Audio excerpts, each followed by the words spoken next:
Hey, good evening, everyone. So it's now 12 hours later since I last spoke to you.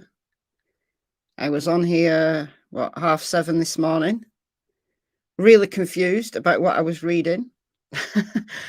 Yeah, I got up, checked Twitter, and Twitter was lighting up about this Tapatalk site, which is a forum for visual snow sufferers.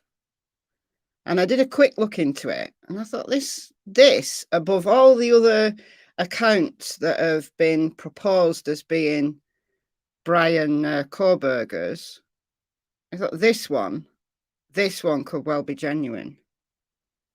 So that's why I went live. But now, 12 hours later, I've had some time to go through the whole lot of it. So there's 118 posts. Most of them, to be fair, are not that interesting. They're talking about visual snow, but there are some interesting ones. So if you missed the live this morning, I'll go over the really concerning post again, but I want to show you some more of that. I obviously can't prove it, but I personally think this is Bryan, his teenage self from 2011, 2012. But obviously, I can't 100% prove it. This morning, I wasn't sure who'd found it, but apparently it's Hidden True Crime that found it. I might be wrong, but apparently it was. But I know Nerdy Addict on Twitter has been posting a lot about it as well. So I'm guessing that more people are going to pick this up and discuss it. But this literally only came out, like it was brand new when I went live with it this morning. But I also want to talk about this Pappa Rodger account that a lot of people think is Bryan. And I was on the fence about it. Therefore, I didn't kind of talk about it at all because I didn't know. And now I can't prove it, but I'm inclined to think that one isn't Bryan. So I want to explain my reasons why. And I know lots of people, loads of people think it is. And it could be. But personally, I don't think it is. So I'm going to explain why. So the ghost of something or other jumped.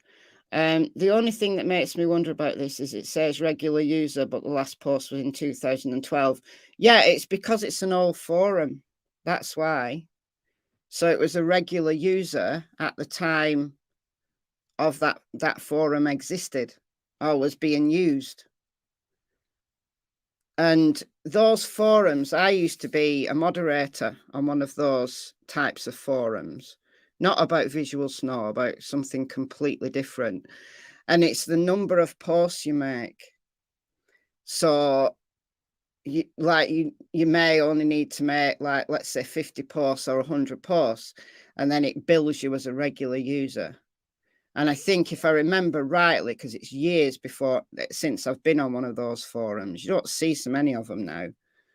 Like, technology's moved on a bit. But the admin used to be able to pick what, let's say you made 50 posts or 100 posts or 1,000 posts, you could pick what it would give the user, like that term. So you could change it, to funny things. So unless that forum's deleted completely, then it's still there somewhere in the archives of the internet. So it would have been called a regular user because he'd made 118 posts. So it doesn't mean that he's a regular user now. This is an old forum. It means he was a regular user when he was making those posts. So I don't know how many posts he needed to make to get that term regular user, but that's how those forums work. Like I said, you don't see so many of them now. Or maybe you do, and I just don't frequent those parts of the internet. But those forums, you could easily set one up about anything at all. So yeah, so that's the explanation for that. But who's in the house here? Holly, RS from Arizona, AJ, JD, Only Grants, Becca, Karen, Lisa, Joe, Eileen, welcome. Became a YouTube member. Welcome to the Secret Agents Club. Alwyn, Karen, I said you. Down Under with Love. Oh, what time is it for you? It must be like really early in the morning for you. Kayla, Diane, Go Find Me. Hello, hello. Miss Enigma, Mike, Sparrow, Jean, Jay, Colleen, Pink Volo. Good stuff. Loads of people. Angel. It's 5:30 a.m. Brisbane time. Wow. Sybil. Good stuff. Good stuff. Right, quite a few people in. All right. What shall I start with? Do you want me to start with Pappa Rodger and explain why I don't think that's him, or should I start with the Tapatalk ones? Because the Tapatalk ones for me are more interesting. I'll start with Pappa Rodger. Please explain who Pappa Rodger is. I've no idea who it is. All I can say is, in my opinion, I don't believe it's Bryan. I could be wrong. It's just my opinion that I don't believe it's Bryan. Now, Pappa Rodger was talking in Facebook groups, so I wasn't in those Facebook groups when I'm going to say he, no idea, could be anybody, was talking. And I think as far as I understand what happened, that user got removed, got banned the day before Bryan was arrested, which was just coincidental and ironic. And they started their own Facebook group, and they haven't posted. This is the thing that's intriguing people. They haven't posted since Bryan got arrested. But it could have been somebody who was pretending to be Bryan or making people believe they were Bryan. Welcome, Voodoo Sue. Welcome to the Secret Agents Club. Thanks for joining.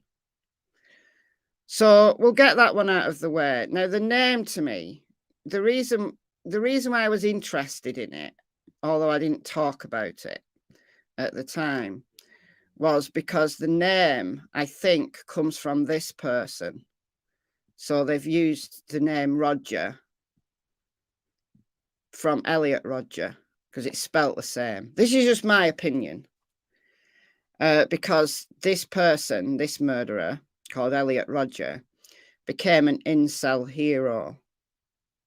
So this is from a few years ago.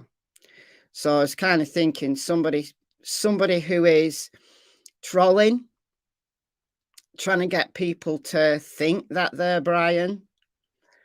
And because of all the talk about him being an incel, or the killer being an incel, so before, obviously, we knew what Bryan's name was, there was a lot of talk about this being an incel killer.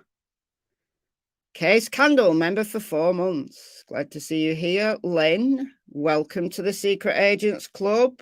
Thanks for becoming a member.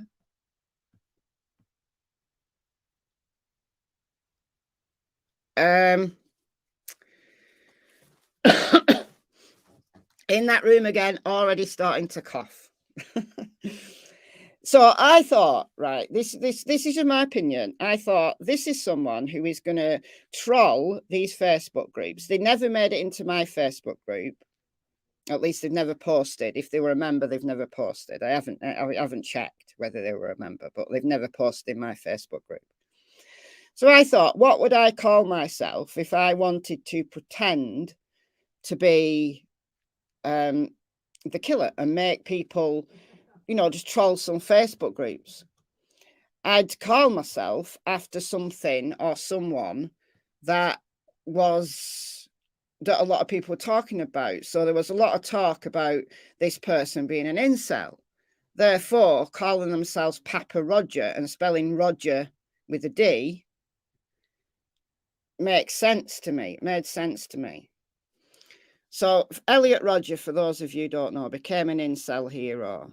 And there was somebody, this is from the BBC from 2018. And there was a killing, an attack in Toronto, Canada, by someone in 2018, Alec I can't say this, Minassian, who attacked people in Toronto, Canada, who shortly before the attack had posted on Facebook, "The incel rebellion has already begun. We've overthrown all the Chads and Stacys. All hail Supreme Gentleman Elliot Rodger." And this Elliot Rodger was, you know, in the dark parts of the internet, was becoming a little bit of a cult hero, strangely enough. But Elliot Rodger, this is what interested people about Elliot Rodger. So he killed 6 people. He both stabbed and shooting in Isla Vista, California, in May 2014. So does anybody remember this case, Elliot Rodger? I do, Boomer Baby. I think he's an incel. But he turned the gun on himself, and he posted this manifesto beforehand. This really lengthy YouTube video. It's been removed now, I believe. I remember watching it at the time, but I believe it's now been removed. And there was this email. I never saw the email, but this really long kind of manifesto about incels. So he was the son of a Hollywood filmmaker, grew up rich, life of privilege. The 141-page document that he distributed before he did this talked all about, I mean, 141 pages, how long would that take someone to write? All about his upbringing, all about his mental health and his hatred of women. That he was 22 and he was still a virgin. So, yeah, and he described himself as the ideal, magnificent gentleman and could not comprehend why women didn't want him. Probably down to his attitude, I would imagine. But then he planned this murderous rampage as a day of retribution and said he had no choice but to exact revenge on society because they denied him. And he targeted young, beautiful women. And guess where he went? He went to target the Alpha Phi sorority of whatever college was in Isla Vista. Now, wasn't Kaylee a member of the Alpha Phi sorority? Was Kaylee, wasn't it? Sonia Stanchanger, member for 8 months. Thank you so much for your continued support. So I thought, well, if you want to pick a name, you're trying to be clever, and you want to pick a name, and it's in the media that at least one of these murdered young women in Idaho were a member of the Alpha Phi sorority, and there's talk about the killer being an incel, and you wanted to go onto Facebook or onto social media and troll about it, then you might put Rodger in your name. And I didn't think anything more of it, really, because I didn't talk about it. I didn't make any videos about it. I never mentioned it because I can't prove it one way or another whether this Pappa Rodger was Bryan. I think the only thing I said was, I don't think any of those accounts are him. Some of those Reddit accounts that have been talked about, I don't think they're him. The TikTok account that was thought to be him wasn't him. That's been proven. I did a live about that. So he went, anyway, this Elliot Rodger went to the Alpha Phi house and then just was somewhat indiscriminate. Killed 2 young women, Catherine Cooper and Veronica Weiss, members of another sorority. They just happened to be outside of the Alpha Phi house. And then he started killing men. So he killed 3 young men. And then he started shooting. So he traveled around just firing at random, did one of these, random shootings, injured 14 people and then killed another man and then turned the gun on himself. So he was just filled with hatred. But he has become this kind of cult figure in the incel community. Sassafras Kath, member for 3 months. So now that we know some details, now that the probable cause affidavit has been released and we know some details about what happened, and we only have the briefest of details, we only know what the police chose to share to get the judge to sign off on the probable cause documentation and to get him arrested. And it obviously that set of evidence only takes us up to the point of arrest. We don't know anything at all else other than what's in that probable cause affidavit.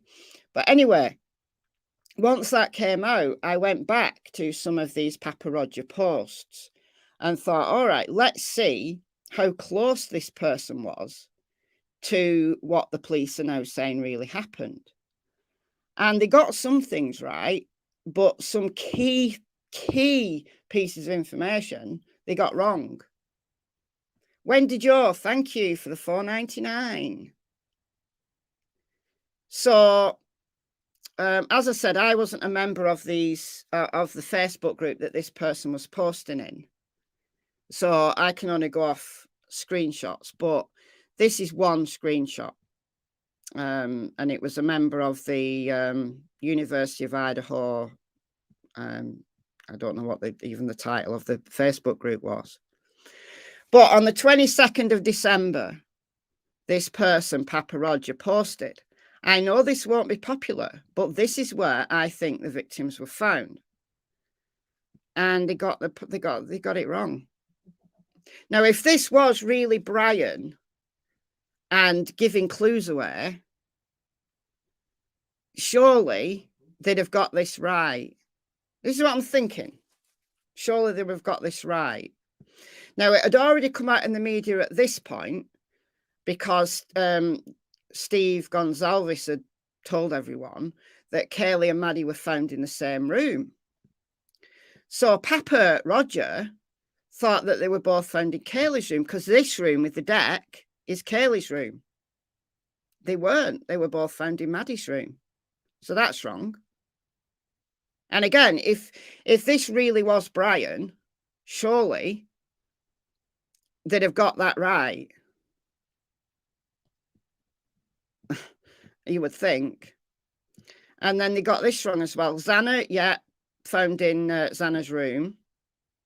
But on page 1 of the affidavit, it tells us, page 1 right here, it tells us that Ethan was also found in Xana's room.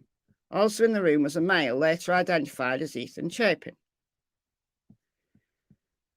But Pappa Rodger tells us that Ethan was found in the living room. So we know someone had to be in that bedroom because there was blood dripping down the wall. This.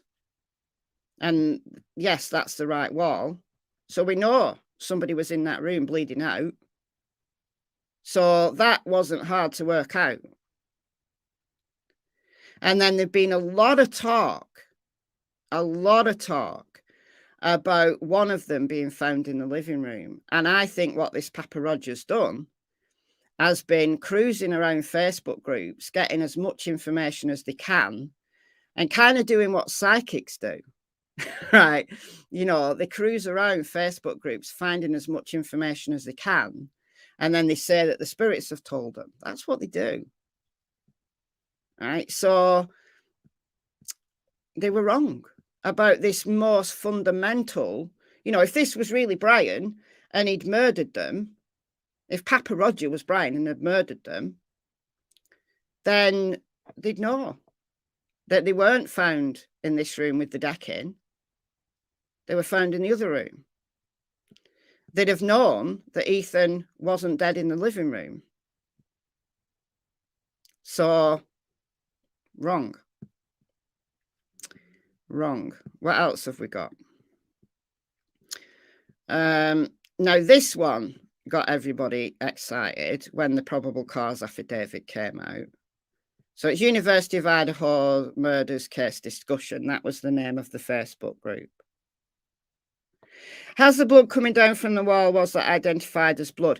Not officially, but it's blood. It's blood. I promise you it's blood. It's blood. I can tell you it's blood. In my opinion, obviously. In my opinion. So back on November 30th,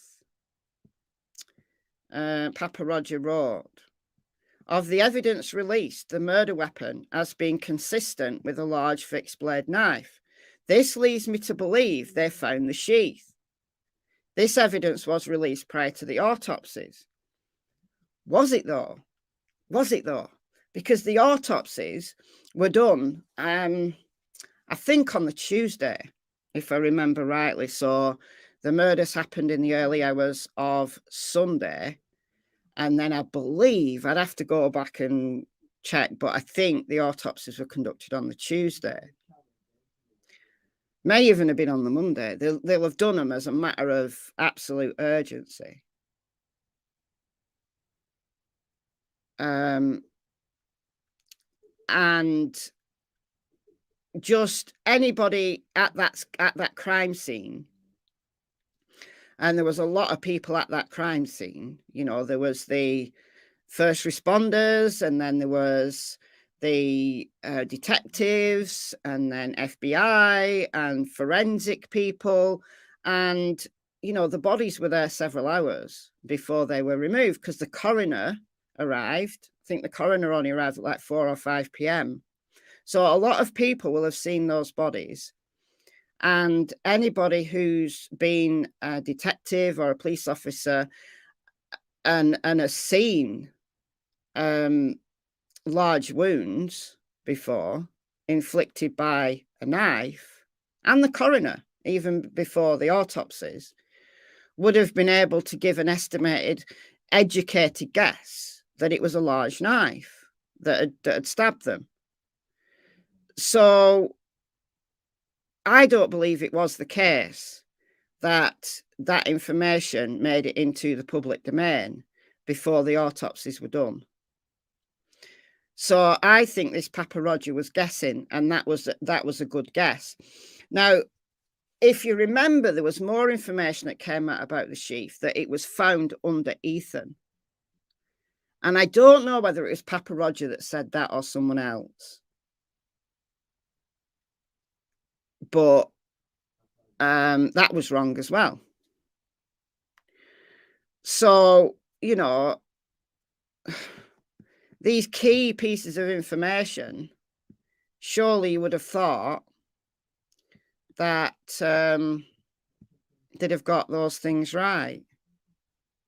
So why did the killer choose that house? And a lot of the posts that I've seen, they were just asking questions, like everybody was asking, why that house? Why not others?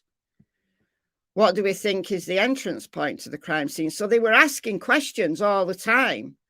So getting information and then working out what they thought was probably the most likely. That's what I think they're doing.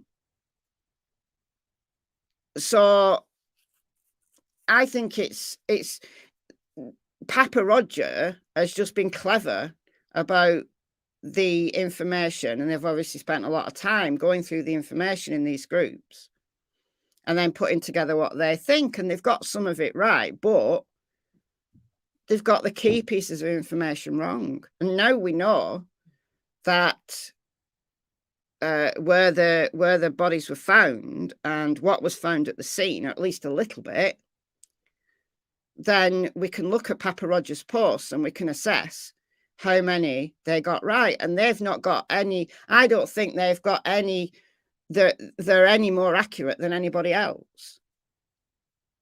Because I think we could have all guessed, once Steve Gonsalves said that they were both found in one room, well, we can guess. You got a 50% chance of being right. But it wasn't Kaylee's room. And the killer would have known that. And we all guessed, I think, very early on that the most likely entry point was those backsliding doors, because it was very private back there and very dark at night.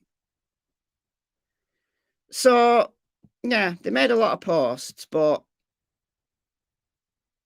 I know the profile picture. The profile picture's interesting. Let me find the profile picture. Here's the profile picture. The profile picture is interesting, yeah.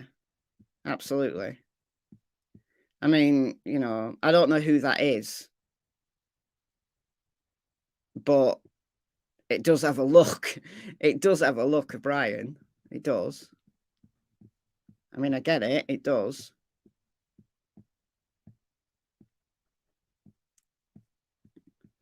But what they're mainly doing is asking lots and lots of questions. Did the killer stop at four victims out of exhaustion, convenience, or lack of knowledge? Well, they would have known that, wouldn't they? If they were the actual killer, they would have known that, wouldn't they? Oh, thank you, Angel Talks Too Fast. Gifted 5 memberships. Who's got them? Will it tell me? Yes, it will. Oops. Amy, Neum, Tet, Green, Vicky, and Melinda. You've all been gifted a membership courtesy of Angel Talks Too Fast. Thank you so much, Angel. It's very kind of you. So that's just my opinion of this Pappa Rodger character. And I've absolutely no doubt in my mind that Bryan was watching, or the killer, allegedly Bryan, was watching social media, no doubt in my mind. But I don't think that this person was him, in my opinion. But could be wrong. Could be wrong. I just don't think it's him. Let's see if there's any more. There's loads. So, oh yes, the killer lived alone. And then we don't know that for sure. What prompts you to think that? And then Pappa Rodger says, a psychopath stays away from longer relationships. They would be someone who struggled with female relationships, but also doesn't like many people enough to avoid getting close to people. They would not tolerate a roommate. Well, yeah, but we could guess that, couldn't we? I mean, in my profile, I said this person's a loner. I said it doesn't necessarily mean they live alone, but this person's a loner. I mean, my profile was probably as close, not because I didn't make any assessment in my profile about where the bodies were going to be found, although we worked that out. But in terms of the killer psychologically, I'm probably as close as Pappa Rodger got in the, in terms of, the relevant details. And I was just basing it off very basic psychology. Very basic psychology. Boomer baby, meaning an introvert. I guess so. But not all introverts are loners. So being a loner, I'm a loner, and being an introvert are two related, but two separate concepts. Like an introversion can be measured. It's a personality construct. But some introverts like the company of people. They just also like to be quiet and don't like mad parties and whatever. But they like the company of people. Am I really Bryan? Yes, I am Manchester proud. I am really Bryan, yeah. I'm coming at you from a cell in Moscow, Idaho. Boomer Baby's an introvert and a loner. A lot of introverts are loners, and a lot of loners are introverts. Well, probably all loners are introverts, but I measure. I think I measure more on the introversion than extroversion, but I'm somewhat in the middle actually. But I do have a lot of traits of introversion, but I am a loner.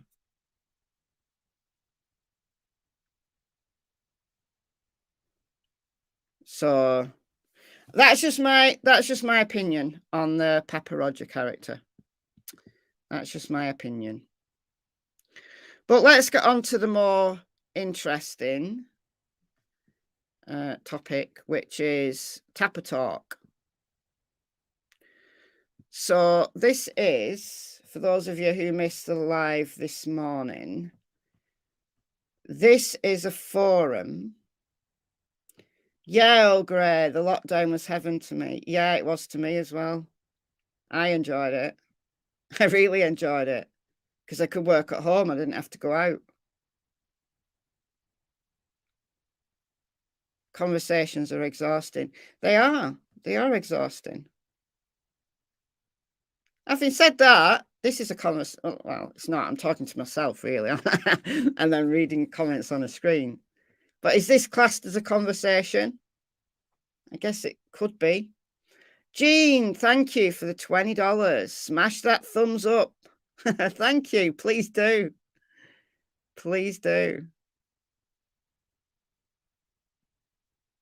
Anyway, for those of you who missed it this morning and have not gone back to watch the replay, just give you a quick synopsis of what happened. I did at the beginning, but some people missed the beginning of the live anyway. So I believe it was the YouTube channel Hidden True Crime that found this, or at least they've done a live about it. So I think it was them that found it, from what I can gather.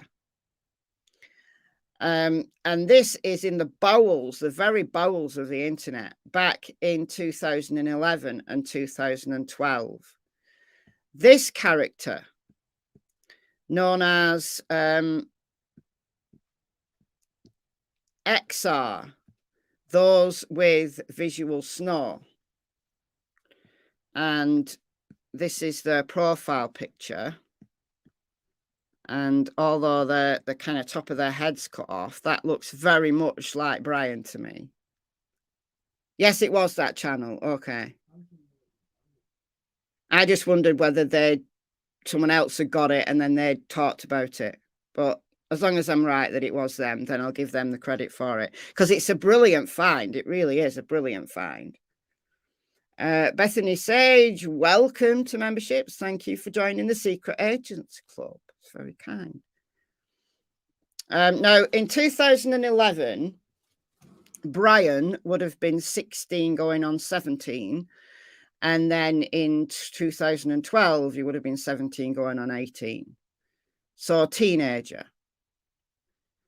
And that looks like Bryan. But that's not the reason why I'm 90% convinced this is Bryan. 90% convinced this is Bryan. I can't be 100% convinced. And I haven't had a chance to go and watch Hidden True Crimes live. So they might have gone into, if you watched it, did they go into how they found it? So I haven't watched it.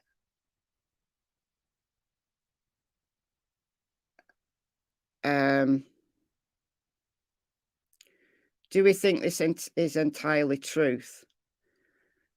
Well, at the age of 16, 17, 18, somebody posting on a forum about visual snow Why would they lie, honestly? Okay. Yeah, CSI. I thought that as well.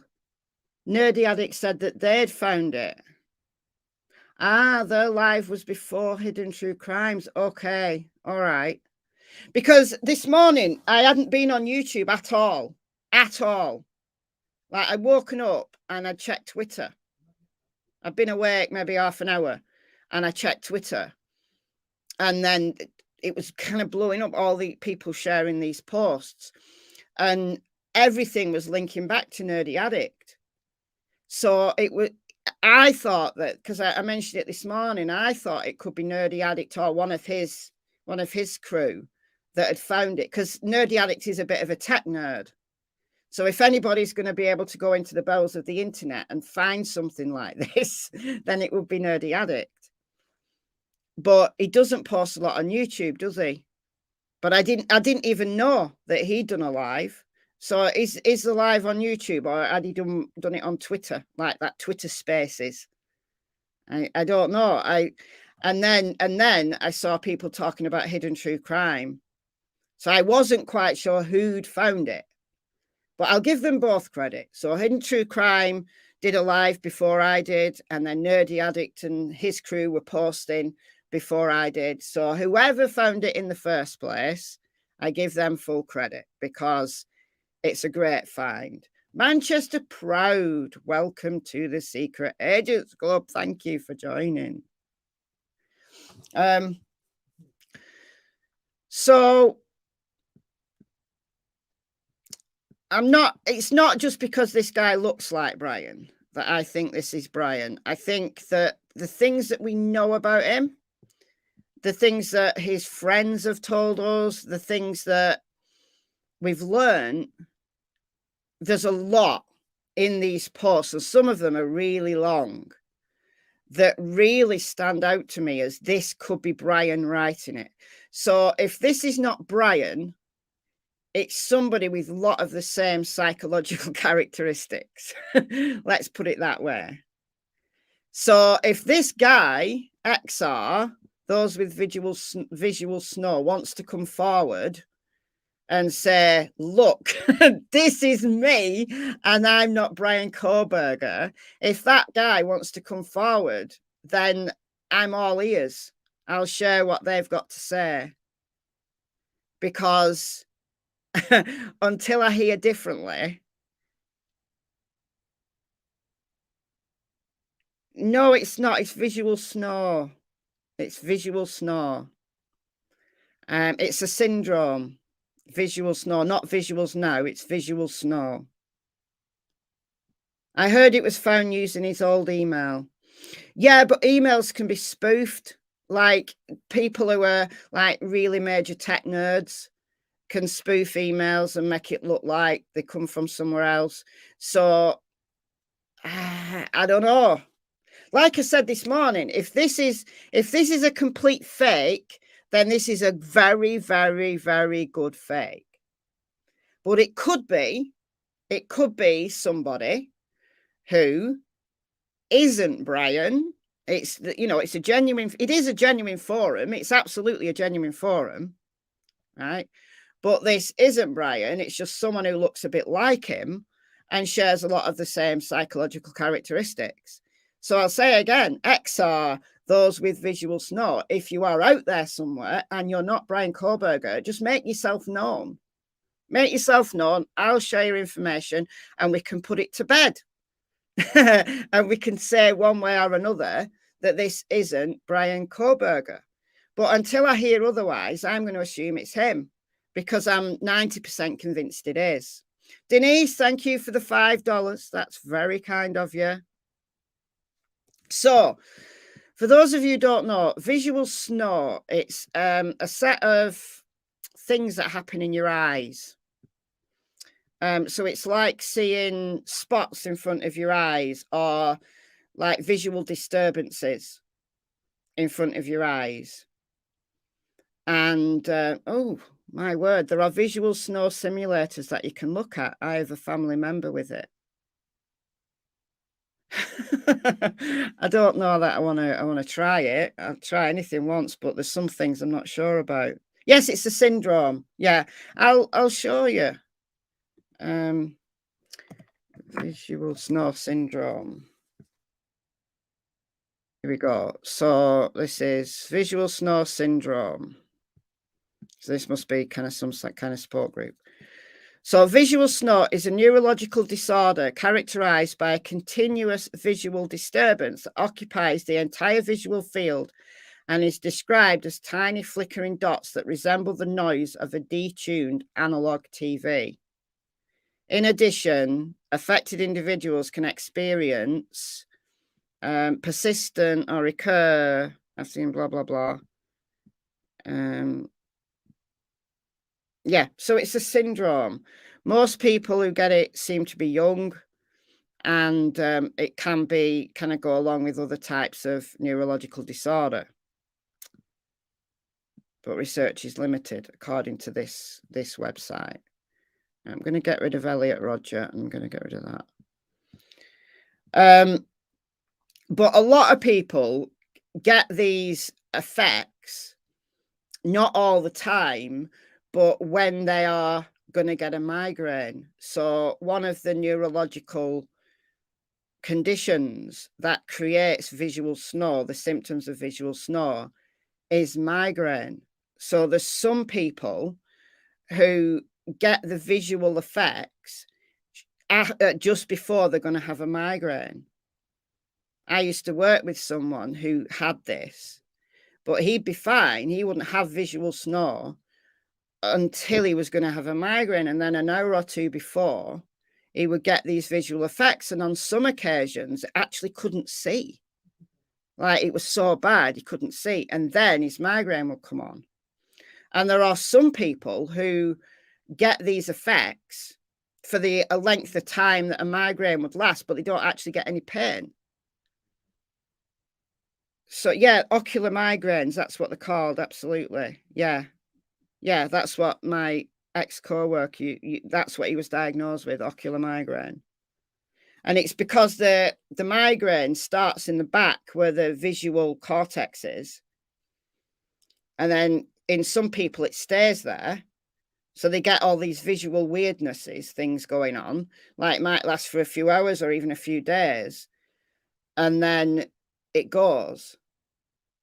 And then they don't get the pain because that migraine only stays in the visual cortex. Whereas other people who get ocular migraines will also get the pain. So they'll experience these visual effects as part of an aura, and they'll know that they've got a migraine coming on because they get these effects. So that's what visual snore is. And this guy, XR, let's just call him Brian, just for the sake of it, had been experiencing visual snore for 2 years. So since he was, so this guy's 16, going on 17, since he was like 14. So it's, yeah, it's debilitating, it's irritating. And imagine for a teenager, it's very disconcerting. And I'll share the really concerning post in a minute, but because that was the one that I shared this morning. So if you've seen that live this morning, you'll know which one I'm talking about. If you haven't seen it, then I promise I will share it. But I want to, because I've been through all of his posts, this thread is really interesting because this is the beginning of his eating problems, which I'm going to call an eating disorder. I think he's got orthorexia. Now, orthorexia is not a diagnosed eating disorder.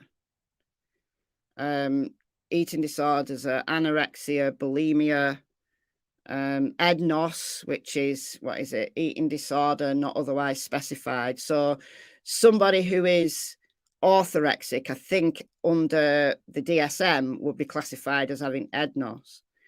But orthorexia is a term that is used a lot online and amongst eating disorder support groups.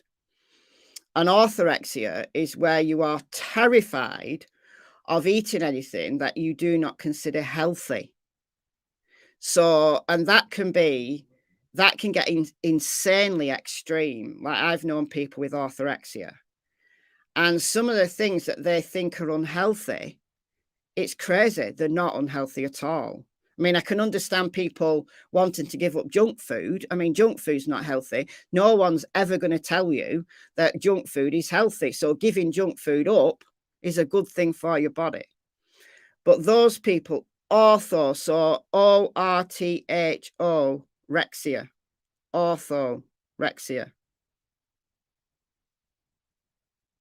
So it's not you won't find it in the DSM, the Diagnostic Statistical Manual of Psychological Disorders. It's a term that, as I don't know who coined it, but it's a term that's well known in eating disorder circles, and they will eat. So they're not anorexic. Anorexic is where they don't want to eat at all. And then they're not bulimic, they're not throwing their food back, but they will become, some people who have orthorexia will become insanely restrictive.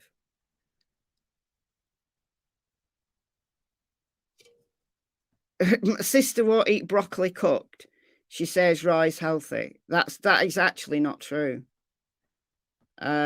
It's a lot easier to digest the nutrients in broccoli if it's cooked, because it breaks down the cellulose cell wall of the cells in the broccoli. So that is absolutely not true. Anyway, so I thought this post was interesting because we've got all this conversation about Bryan being a vegan, and he's the jail is gonna give him a vegan diet. He's not vegan, guys. He's not vegan. He's not vegan. He might not want to eat animal foods that come from animals, but it's not because he wishes not to exploit animals. And that is the only true definition of veganism. Anybody who is not eating things that come from animals because they don't think it's healthy, and they're doing nothing else, they're not interested in ending the exploitation of animals, they're doing nothing else, then they're not vegan. And the knife, the K-bar knife, had a leather sheath. Leather isn't vegan. So somebody who is vegan and has been a vegan for all that time, years and years and years, would know that leather is not vegan. You would not be buying leather. You would not be using leather of any kind. You don't use any products whatsoever that come from animals where practicable and possible. You also, where practicable and possible, do not use any products that have been produced as a result of animal cruelty. So makeup, cosmetics, soap, you don't choose the ones that have been tested on animals. So he's not vegan because he had a leather sheath on his knife. And I believe the K-bar, the military K-bar, has got a leather handle as well. So he's not vegan. Not vegan. He's using this diet for another reason other than veganism. But anyway, back to this forum. So this is where I believe his problems with eating started, or his orthorexia started. He's not even vegetarian, Julie. He's not even vegetarian. I suppose you might argue it, but vegetarians will drink milk. When I was 11, I gave up meat because I didn't want to eat my friends. I just couldn't bear the thought of eating my friends. And I was vegetarian, but I wouldn't use leather at all, ever. Like, that went along with not eating meat because it came from a cow. But yet I would drink milk, which was insane. I was in denial for a long time. Absolute denial. But I was vegan for 4 years as a teenager. I did give up milk, and then I slowly went back to drinking milk. And then I've been vegan for nearly 7 years now. But yeah. Miss Enigma, thank you for the Australian dollars, $14.99. Very intelligent on a range of topics. Thank you. And Constance, thank you for the $2 super sticker. And the, I don't know what that is. Is that a robot?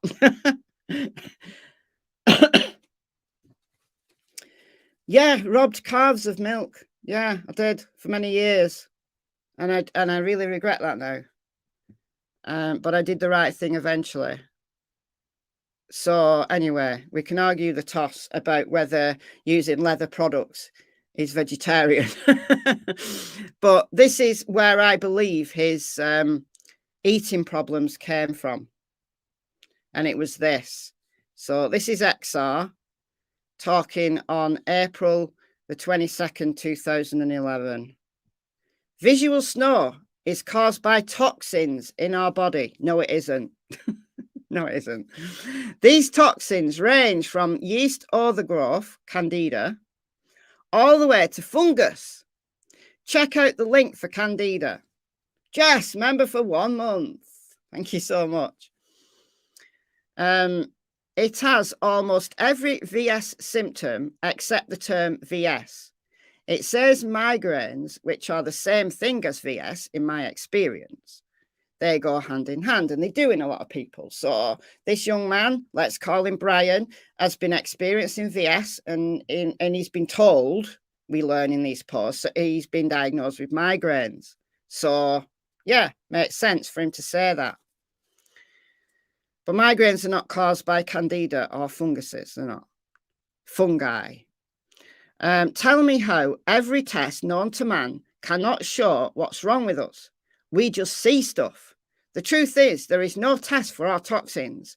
We just need to rid ourselves of them. Visual snore can also be caused by chemical changes. I experienced visual snore for the first time when I was just waking up. It went away for 2 weeks. Then I went back to drinking coffee and going on the PC all day, and it came back. Well, what is one of the main triggers for migraines? For those of you who suffer from migraines, what are the main triggers? Screens. Caffeine can trigger some people. Certain foods can trigger migraines in some people. Heroin, yeah, maybe heroin as well, yeah. So if he's experiencing migraines, then yeah, he's probably going to get an increased risk of having them if he's going to sit on his computer all day and drink caffeine. Now, there's many people who have migraines who drink caffeine, absolutely no problem. Chocolate for some people, yeah, wine. So there's certain foods that can trigger it in some people. I believe I caused my visual snore by too much toxins from the sweetener I used, and also too much caffeine chemicals. I also lived in a moldy house. When something is happening in your brain that shouldn't, chemicals are being released that shouldn't. These chemicals are released because we have toxins in our body that our body doesn't want. It is going haywire. If there's no cause of our body releasing chemicals like a simple condition, then this is obviously the answer. This detox diet has been used to cure many diseases and reduce the effects of cancer and diabetes greatly. So he's getting into the detoxing cures cancer malarkey. That is utterly nonsense. My friend went from 8 shots to 1 shot of insulin. He stopped, but he could have continued it even more. Well, yeah, but if you've got diabetes, my granddad had diabetes, and he could control his diabetes by being careful with what he ate. It wouldn't mean that he didn't have diabetes anymore.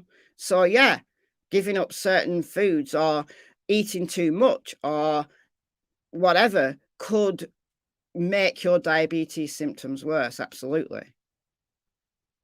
But anyway, this is the diet. This is the diet. How to do this diet. Don't go to doctors for a detox, they rip you off. We are lucky as people with VS. I have had all the tests done. My neurotransmitters are fine. Guys, there are no tests for neurotransmitters, not directly anyway, not directly. My brain is healthy. It's just toxins. So this is where his problem started. Not his other problems, but him being obsessed with food. So perhaps when he was getting his family to buy new pots and pans, he was so obsessed with toxins. I said it could be cleanliness, but he's so obsessed with toxins and these things not being clean that he got them to buy all new pots and pans. And this starts to explain why, because he thinks his condition is caused by toxins. So it's just he's gone too extreme with it, in my opinion. Julie, thank you for the £5. Thank you so much. Gretchen, thank you for the €3. Neurotransmitters are good. They are good. Sounds like he needs a health and wellness class in school. Yeah, maybe. My brain is healthy. Well, it's not. When we get more into this, it's clearly not. Clearly not. But this is the diet. Now, I'm not saying anything against this diet, right? I'm not saying anything against this diet, but this is the diet that he started with. Okay. So the CDC has been instructing us for several years to think fungus when we have health problems. Okay, so since fungi must eat to maintain residency inside your body, why not start with starving it? That's how the Kaufman diet might help you. If your healthcare provider won't furnish antifungal medications, ask about using safe and inexpensive nutritional supplements like omega-3 fatty acids, resveratrol, caprylic acid, whatever, or many others while you are following the Kaufman diet.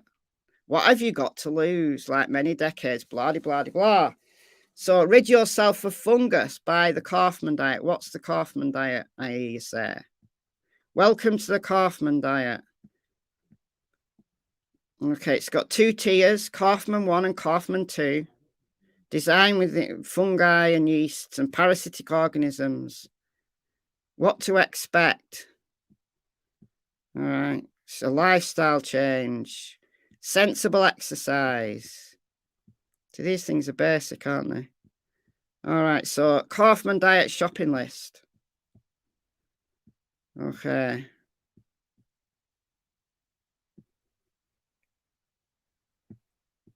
Okay, so these are what we can eat. These are what we can eat on the Kaufman diet. Earl Grey Dion, thank you for the £3. That's very kind of you. Right, grocery list. All right, so this is definitely not vegan, is it? Eggs, uncured bacon, grass-fed ground beef, pastured chicken breast, grass-fed butter, yogurt, almonds, cashews, walnuts, broccoli, asparagus, zucchini, onions, garlic, carrot, kale, spinach, romaine, cilantro, avocados, tomatoes, apples, only green ones though, lemons, limes, frozen mixed berries, extra virgin olive oil, and cold-pressed organic coconut. So those are some of the things that you should shop for when you're on the Kaufman diet. All right. So what the things you've got to avoid? Grains like corn and wheat and sugars. Well, look, many people have got wheat allergies or are intolerant of wheat. So if you've got a health problem, excluding wheat might help you because you might be having problems with it. Sugars, yeah, we know sugar's bad in excess, but you can have green apples because you haven't got a lot of sugar in. Oh, hold on a minute. Avoid grass-fed finished beef and wild fish. I thought we could eat beef. Hold on a minute. See? Grass-fed brown beef. We can eat that. What? I'm confused now. I'm well confused. Well confused.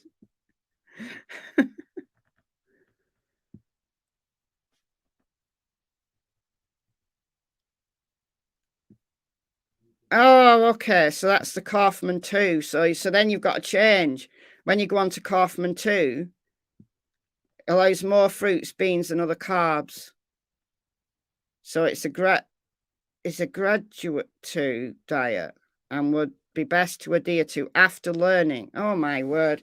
This sounds very confusing. Oh, allow. I'm reading it wrong. Allow. So avoid grains, but allow green apples, allow grass-fed beef, allow eggs, allow goat yogurt, allow vegetables, except for potatoes and beans, but you can have beans when you're on Kaufman 2. Avoid yeast and fungal products. Allow, oh, dear me. All right, so what things can't you have? So you can't have grains. You can't have milk by the looks of things, but yogurt's okay. Hold on a minute. Isn't yogurt fermented? Isn't yogurt fermented?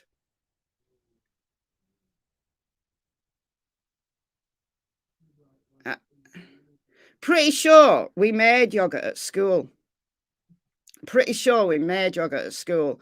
And we had to bring milk in and we did things to it to make it. Yogurt is cultured. Yeah. So you put stuff in it to ferment it. So surely that shouldn't be allowed. Oh, fermented bacteria is added.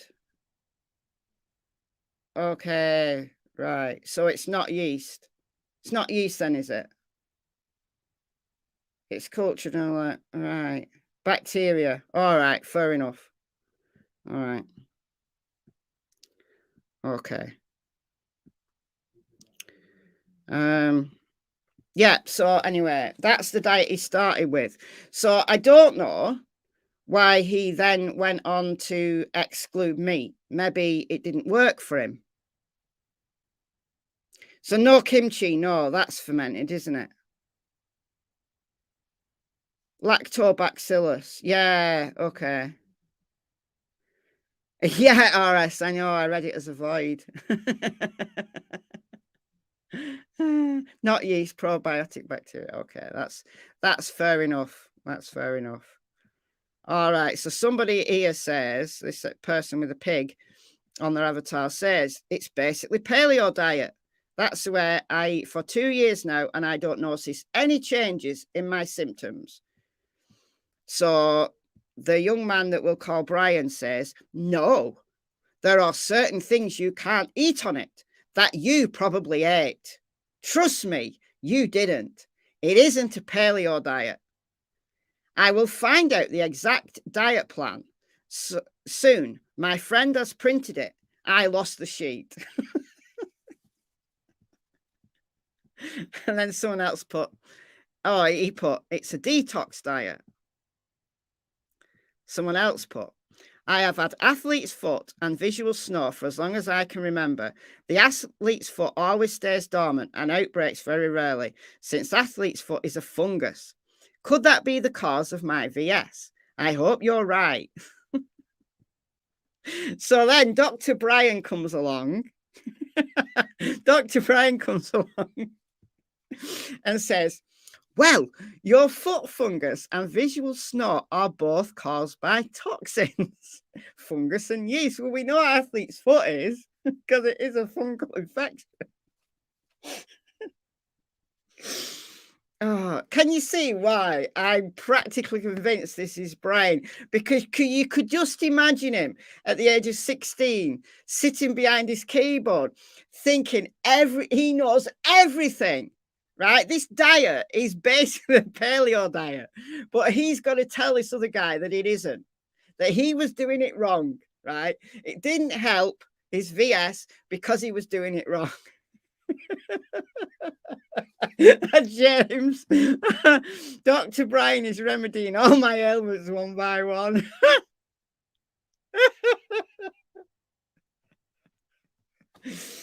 Dr. B. Oh dear. Oh, I have been tested for everything. I went to the doctor and he said that everything I had was migraines, which is basically your brain reacting to some kind of chemical change. That's technically true, actually, that a lot of teenagers do get migraines that they grow out of because of the hormonal changes. So when my son was having migraines when he was young, the doctor said you will probably grow out of them, but you might see them increase when you are, because he was only maybe about 10 at the time. He said you might see them increase when you start going through puberty, but you should grow out of them. And he has. So what the doctor told him about chemical changes, he was probably referring to hormones rather than toxins. But 16-year-old Brian's got it all wrong by the looks of things. This is why there's just he's made 118 posts, and just some of them I just think that is Bryan. That is, if that's not Bryan, it's somebody who is so close to him, like psychologically. Anyway, so he goes on. What's causing these migraines? Toxins. I have some amazing sources. I know people who have experimented with this thing as much as possible. This is the cure. So Dr. Bryan at age 16 is curing migraines. What is the actual diet? Well, we've just seen. There is a printout that my friend has. I will get that and photocopy it. Or you could have just gone to the link that I showed you before that he provided, because it's got all like recipes and all sorts of stuff on it. It's the chemtrails. Oh dear. Dear. All right, so next page. It goes on. Please post past the diet. Right. I don't know whether I've missed something. It wouldn't kill all the toxins, though, Tranquility. You need to do the diet. Well, I am saying I sat in front of the PC and got unhealthy while drinking things that contain toxins. Candida is not the only thing I'm talking about. Toxins are not alive, but they are in your body. That's all I'm saying. Something in your body is not supposed to be there, hence unwanted results. Dear me. Okay.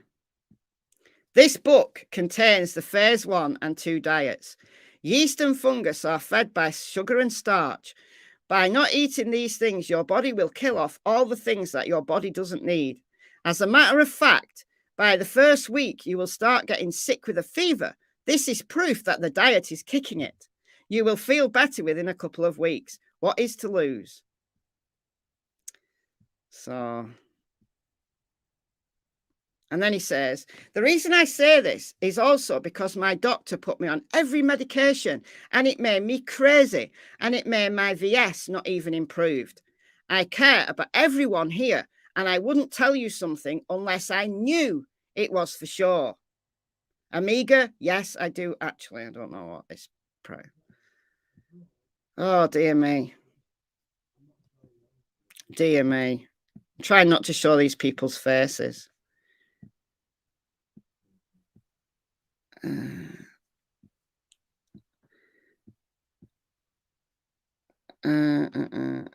That's more people that I don't want to show the faces. I want to see what the okay, so here's his other assessment here. I believe the blood vessels are inflamed because of toxins. The only reason I have had everything tested.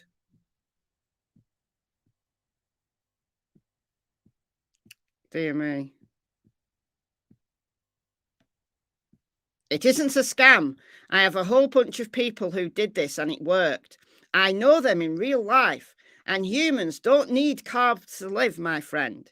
You won't starve. You really don't understand this. Please don't discourage me. I am not an idiot who falls for a scam. Yeah, there's loads of threads. There's loads of them. Loads of them.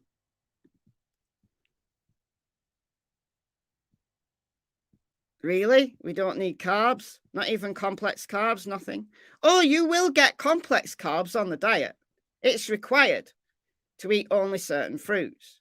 Only fruits. What about vegetables? I think people are winding him up here. Now we get this. We can cure cancer now, guys. Guys, we're curing cancer now. Next. My friend's uncle, the one who introduced me to this, he had tumours on his stomach or lungs. I can't remember, but he took the diet for 2 years and they went away. He's an ex-Army Ranger. What did Brian want to be when he grew up? An Army Ranger. So where is he getting these ideas from? These are just little snippets of things that make me think this is him. And a green beret with knowledge in the detox diet. So he's listening to all these people, this guy who's an ex-Army Ranger who cured his own cancer, right? I don't know. So that went on and on and on. How many pages? It was in excess of 15 pages that went on for. So, you know, he knew the cause. He knew the cause and the cure. He knew it all. Let's go back to some more threads. Let's go back to some more threads here. Okay. So these are all the threads. So he's talking, he's got a thread about Xanax. He tried Xanax, didn't work for him. Xanax isn't part of the detox diet, so you can't have Xanax anywhere. Right, the problematic one though was, let me find it. I think it's on page 1. Now, you guys who, what is going on here?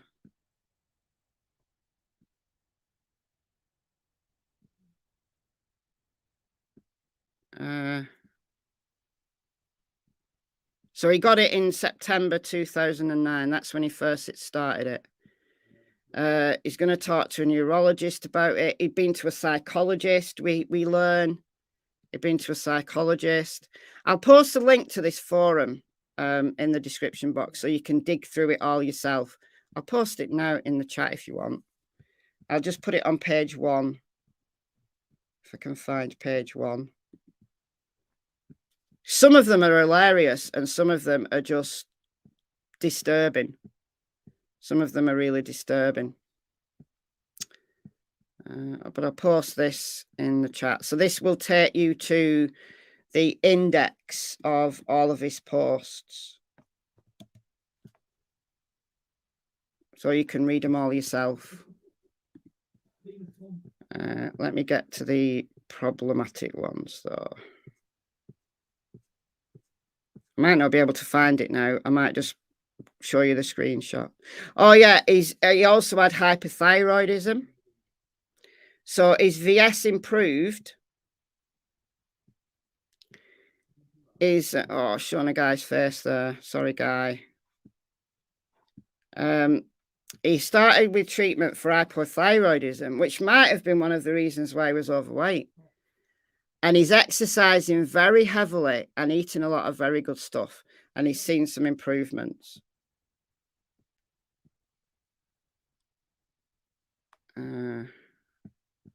Yeah, I'll show you, rather than trying to dig through and find it, I'll just show you the screenshots that I shared. This was the one this morning that was the problem. A really big problem. I can't remember what thread it's on, but this is the problem. So this is from July 2011. I had this horrible depersonalization go on in my life for almost 2 years. I often felt myself making simple human interactions, but it is as if I am playing a role, playing a game, such as Oblivion. I can see what is going on. I am slightly into it, but I can pause the game and focus on my real life. In this case, my life is the game, and my old self can be reached by pausing the game, but how? I often think of things that humans do, things I have done my whole life. I feel like an organic sack of meat with no self-worth, as I am starting to view everyone like this. So he's viewing everyone as sacks of meat. Now, that's disturbing. Bearing in mind, this guy's 16 whilst writing this. Thinking about people as sacks of meat. I mean, look, right, there's teenage angst. And, you know, we probably all have had experiences as teenagers where it's, you know, we've confused. You're confused about your identity, or you're confused about your life, or you go through a period of hating everyone, hating your parents, right? Those are normal things as teenagers. But thinking about somebody as a sack of meat is a problem. Is a problem. And we've got a note, his lack of self-worth there.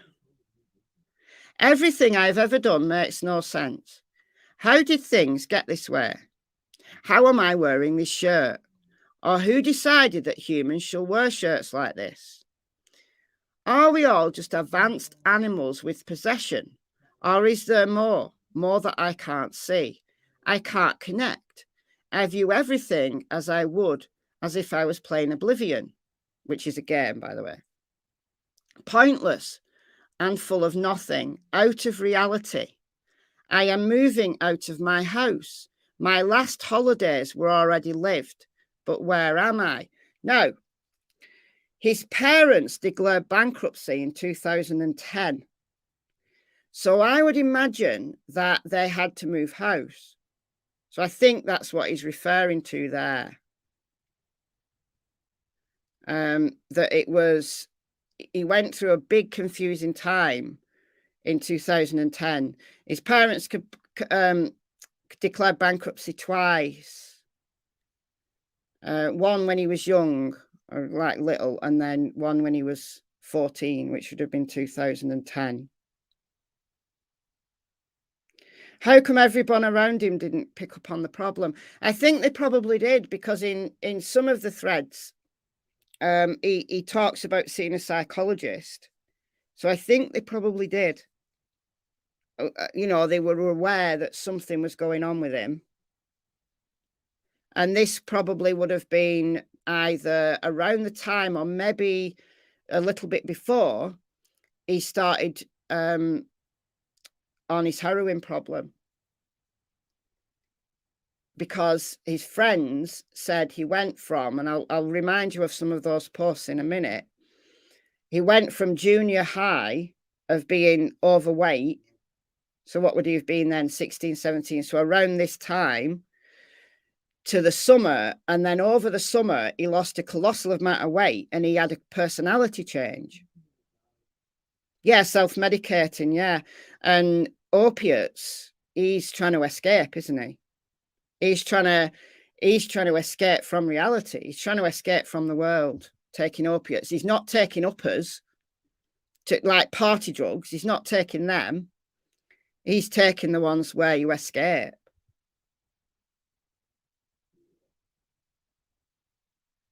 I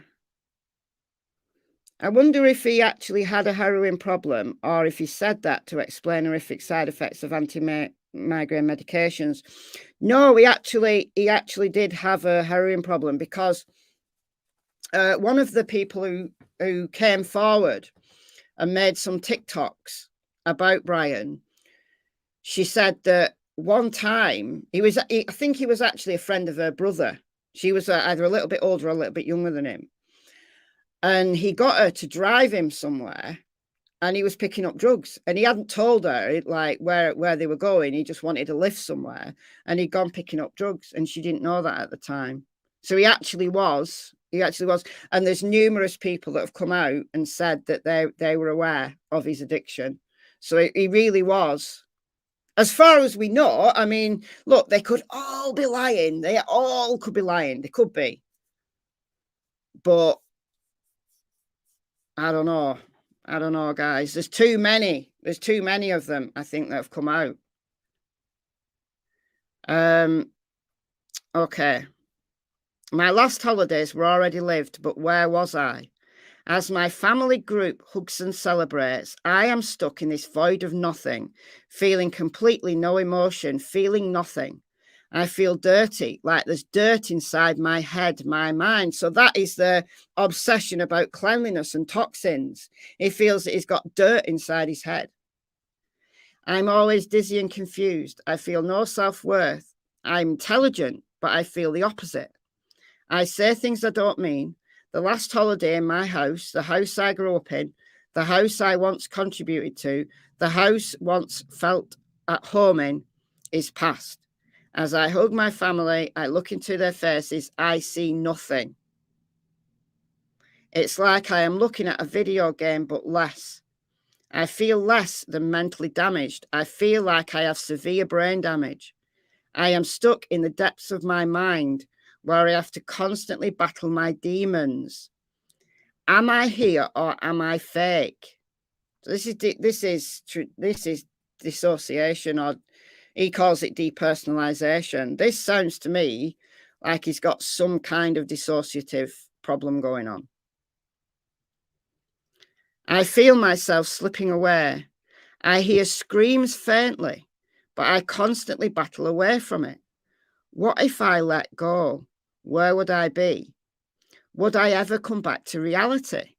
I try to remember where I originated from, but I can't. I barely remember my childhood. I often fear being 80 years old, alone, and having faint memories of my parents, everything I missed out on.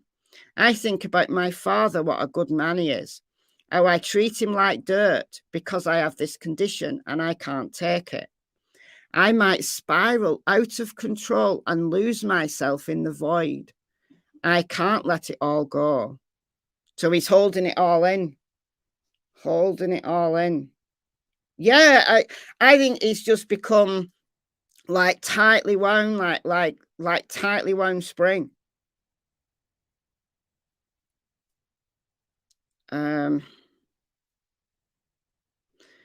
All of these regrets I predict for my future self.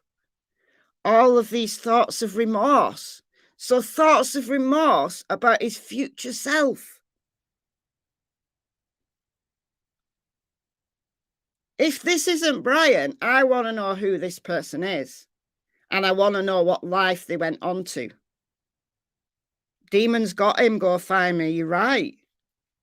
The demons that he was battling when he was a teenager finally got him. And again, if this isn't Bryan, I want this man to come forward, and I want to listen to his story. I do. I really do.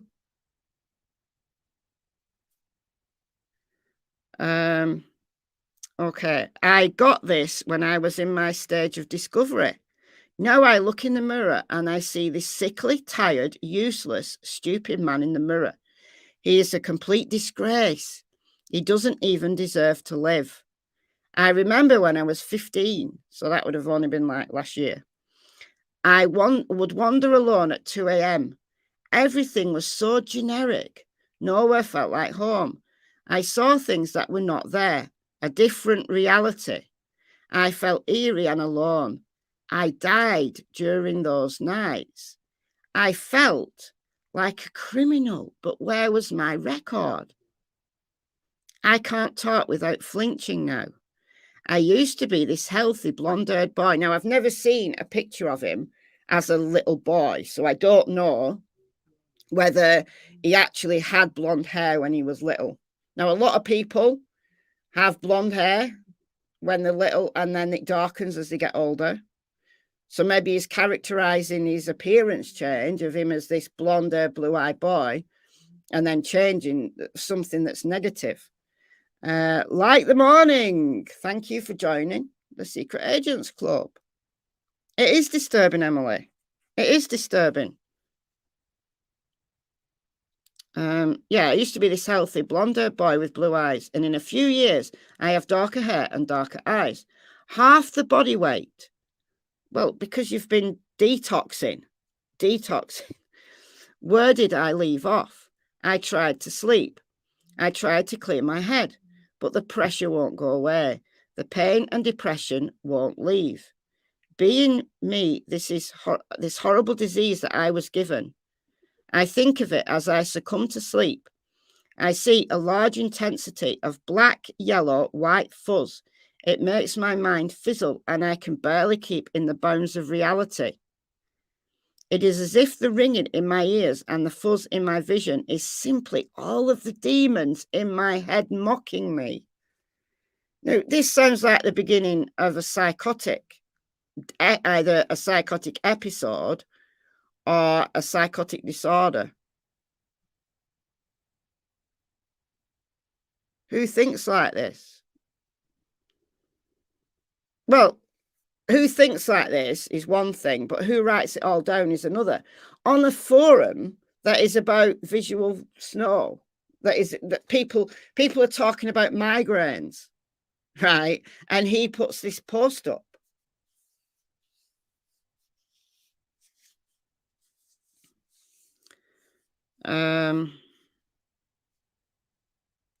Okay. I fall asleep, but I wake up quickly to bloody screams. Is any of this here? Am I brain damaged? No. Then why am I like this? I have these thoughts all in my head. I search for someone to relate to me. Everyone looks down upon me. No one can relate. As I try to read, suddenly my eyes look right through the words. When I look up, I see blue dots near the center of my vision. When I feel slightly calm, it gets hard to breathe and I see bright dots in my vision. Nothing I do is enjoyable. Oh, I've cut the end off there. Oops. Well, that was virtually the end. I've cut the end off by putting it on a screenshot.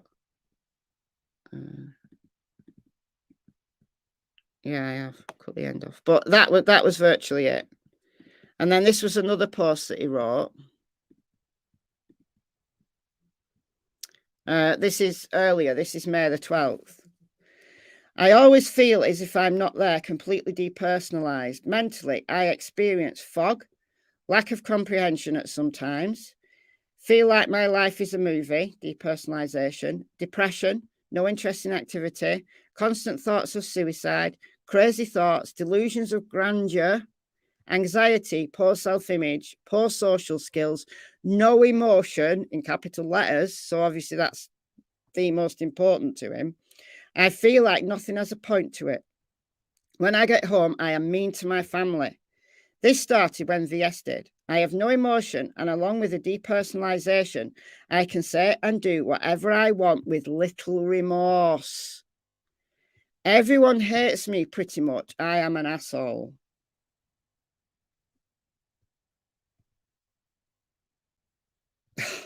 Can do whatever he wants with little remorse. Bear in mind, he's 16 when he's talking. Assuming, of course, that this is Bryan.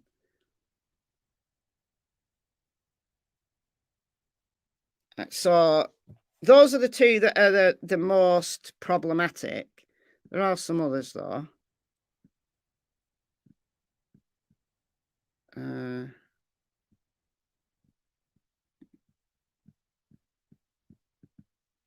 Oh, yeah, these are just like examples from them. Oh, this is a good one.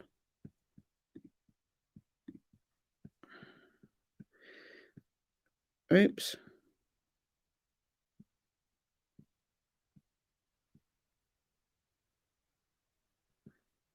Okay, so I have felt completely disconnected from reality. I feel all the time like I am living in my own reality. It seems as if my brain chemistry is altered from this. So he's attributing it all to his visual visual snow, sorry. At first, I felt very uninterested in things I usually like to do, but then it changed to the point where I saw no reason for anything and everything became boring to me. I feel at times like completely disconnected, as if I can't live like a normal person. When I think about my future, I think about how I will barely remember my mother and father, etc., because I have an altered memory. And also, I've been unable to think of them due to the 10 things I think about non-stop all at once. Visual snow, altered brain, tinnitus, disappointment, regret, etc. I think that possibly I could have brought this onto myself from post-traumatic stress disorder or something similar, but I can't tell what it is. I have 2 medicines mixed, Divaprolex, and then the Toperate one, with 16 extra strength Mucinex pills. I have felt like it could have altered my brain, but I remember how it was before, and I remember how I felt it was before. It is all real bullshit. If I have any chemistry change, I have this detox program that can fix it. So that came before the detox program. Hiya, Cassie.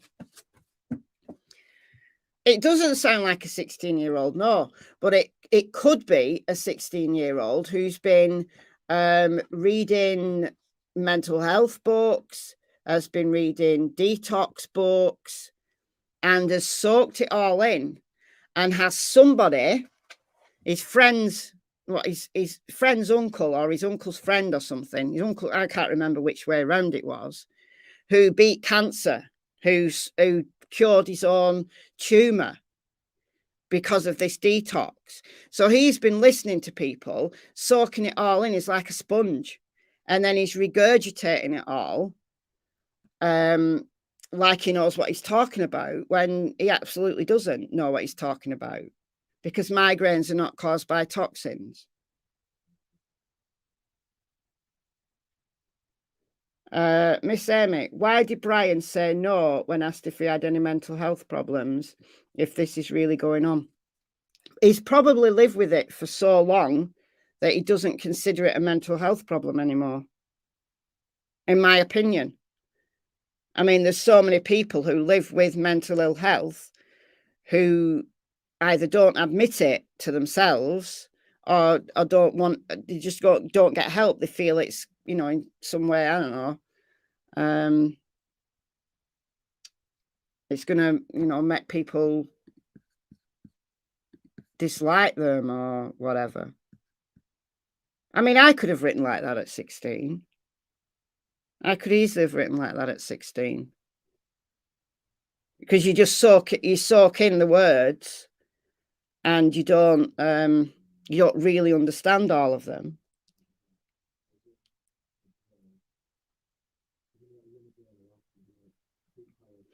So he started to blame everything on the drugs, and there's one post where he said that the Topex one, whatever that was, made him crazy. So he started blaming the drugs. Now, he probably did have side effects to the drugs, but someone that young taking those medications, probably not a good idea.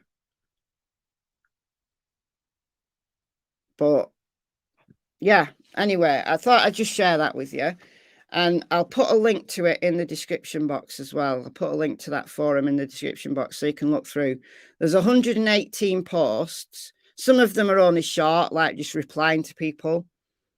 Those are the most problematic ones that I've just shared, those two. And then there's some kind of funny ones that, you just think, oh God, do you really believe that? Do you really believe that? Topamax, is that what it's called? So I do think, I'm 90% convinced that is Brian. But if I shared this in a previous live, because I said that what I'm collecting is information about Bryan Kohberger's psychology.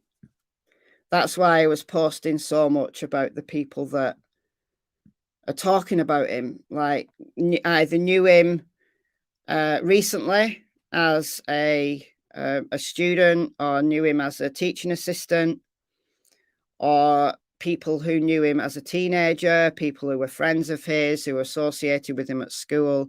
And I've been picking up some of those things because I wanted to put together like a set of information, I guess. So I'll show you that in a minute, but this is the thing that this is what one person said. I've shared this a few times now. Nick McLaughlin, who was friends with Kohberger in high school, has been following the Moscow murders, told the Daily Beast he was floored to see that Kohberger had been arrested. Describes him as down-to-earth member of his friend group who was overweight when they graduated junior high. So this is him at the end of junior high. That's from his yearbook. And then at the start of senior year, so he'd literally just gone the summer. I don't know how long summer holidays are in America. We get 6 weeks, like school kids get 6 weeks. He came back to school as that. So in just what, a handful of months, look at the difference in him. Look at the difference in him. I mean, that is a drastic weight loss. It's dramatic. It's a dramatic weight loss. And he's become obsessed. He's become obsessed with food. Now, I don't know what changed him, assuming that these forum posts of Bryan, what changed him from this Kaufman diet, which is paleo, even though he doesn't think it is, to totally plant-based. He obviously thought that meat had too many toxins in it. So he gave up that as well. So who knows? He could probably have just been living on like a few fruits that didn't have sugar in and vegetables. For all we know, as his orthorexia progressed, and heroin. So at some point, he started taking heroin. And this Nick went on to say, he always wanted to fight somebody. He was bullying people. We started cutting him off from our friend group because he was 100% a different person. So he came back from junior high to senior high. He came back a different person. Hummus, broccoli, water, and heroin. I don't know about the hummus. I probably think the hummus has got too many additives in it. I would have thought. Too many carbs in chickpeas. Asked what might have contributed to the change that summer. McLaughlin said, we have no idea. But we've also, heroin doesn't have toxins. Well, it's from a plant, isn't it? I mean, opium's a plant.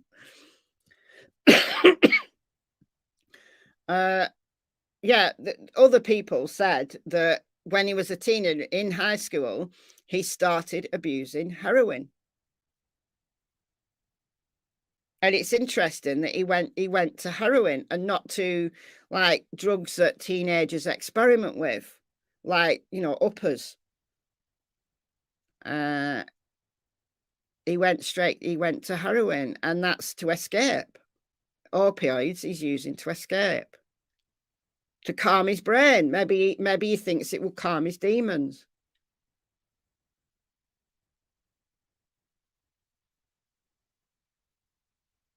Cannabis, he may have used cannabis as well. We don't know. I haven't seen people say that he used cannabis though. It was heroin that has been discussed.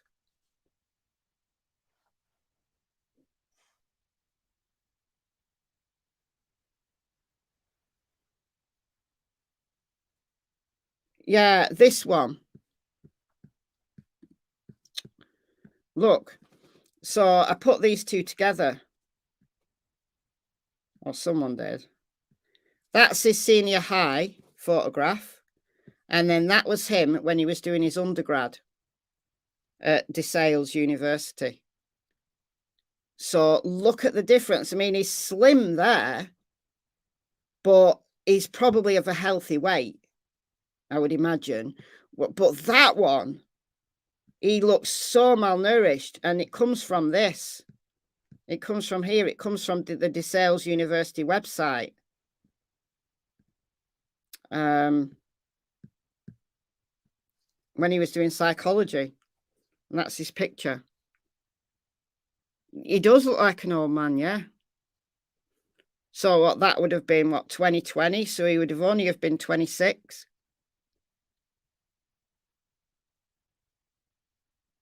Staying up all night stalking young girls. You never know. He might have been doing some kind of severe detox to calm the demons in his head. Who knows? Maybe he feels that calming the demons in his head involves ridding himself of all toxins and then escaping using opioids.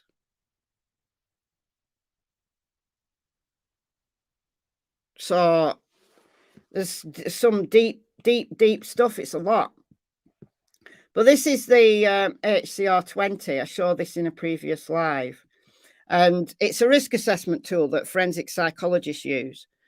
And I'm not doing a risk assessment on him. The forensic psychologists use this tool with prisoners. And it's basically looking at their risks, that if they're released on parole, what risks are there going to be to the public, and how can those risks be mitigated? So I'm not doing it for that reason, right? But I'm just using these categories. And what I've been trying to do, the method in my madness, what I've been trying to do is find information about all of these, like historical. So was there violence in his past? Well, at the moment, we don't know whether he was violent in the past. We know that he was boxing, but that's not violent. That's a sport. So was he using boxing to get his anger out? Now, we know that people said he was aggressive and he was a bully, but where do we class that as? Do we class that as violence, or do we class that as antisocial behaviour? Yeah, doctors medicated him a lot, but for the migraines.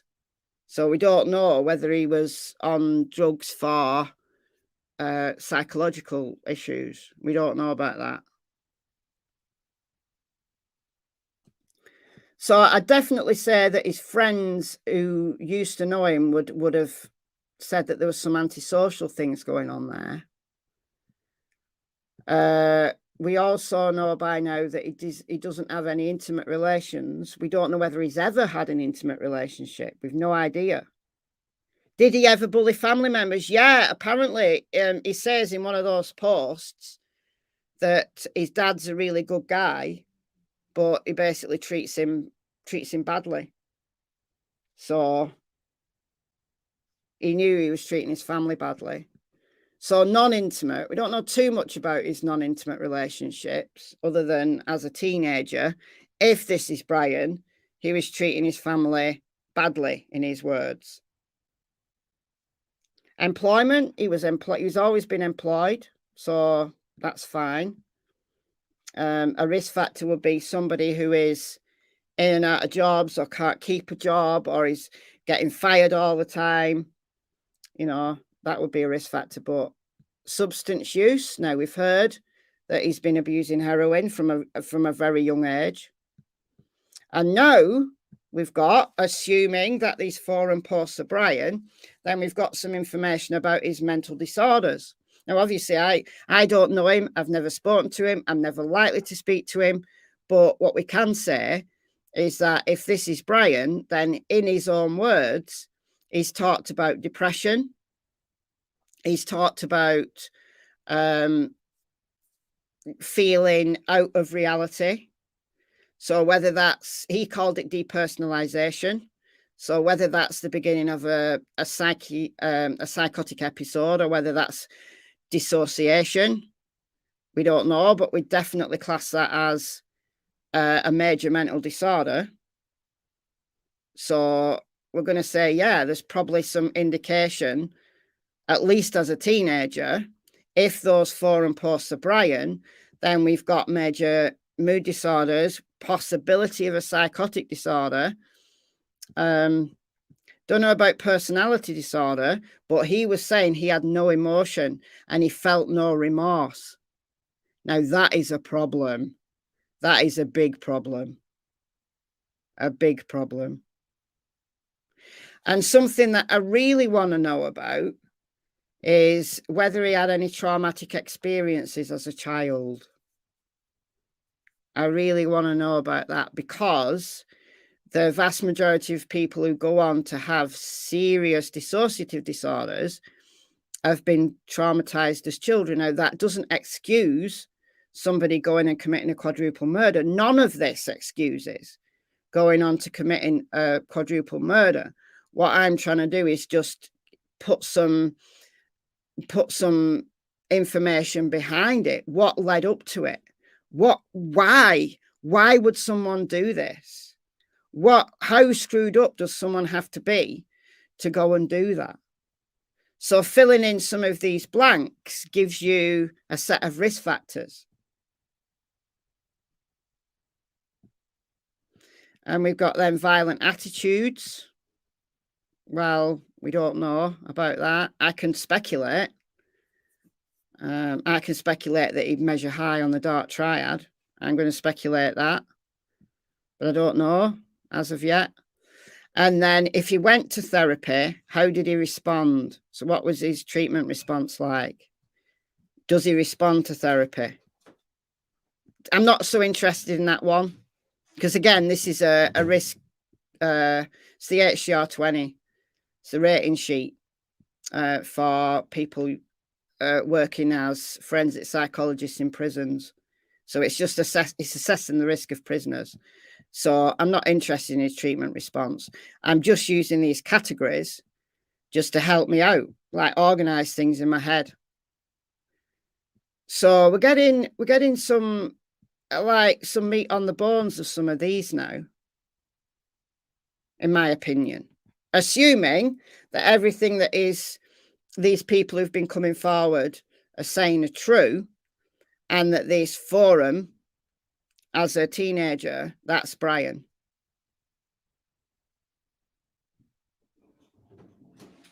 So I've said all along, if I go to my profile, which I can get to now because I've got my laptop back.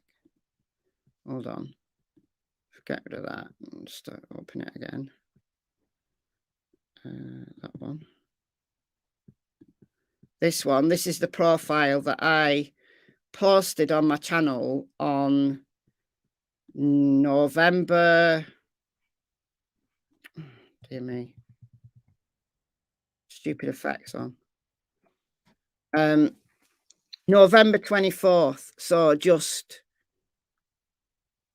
11 days. 11 days after the thing happened, I made a video posting this profile. Now, how close was I? Pretty close. But if you note number 9, narcissism and Machiavellianism, I said that this person, whoever this person was, would measure high in narcissism and Machiavellianism. So I think we are beginning to see that he is narcissistic, he is Machiavellian, so he likes power. And now the third prong of the dark triad, for anybody who doesn't know what the dark triad is, it's 3 psychological sets of psychological traits together in one person. So someone who measures high in narcissism, high in Machiavellianism, and high in psychopathic traits would be classed as being high in the dark triad. So that's somebody who's highly likely to go on to commit violent offences, or just to be an all-round nasty person. And I've said, I believe this killer, and bear in mind, I posted this on November 24th, would measure high in narcissism and Machiavellianism. But I said, I'm not sure about psychopathy. I don't have enough information. But now I'm starting to. Because if that's Bryan, in his own words, he said he's no emotions and he feels no remorse. It's the no remorse to anything he does, and seeing people as sacks of meat, that concerns me massively. Massively.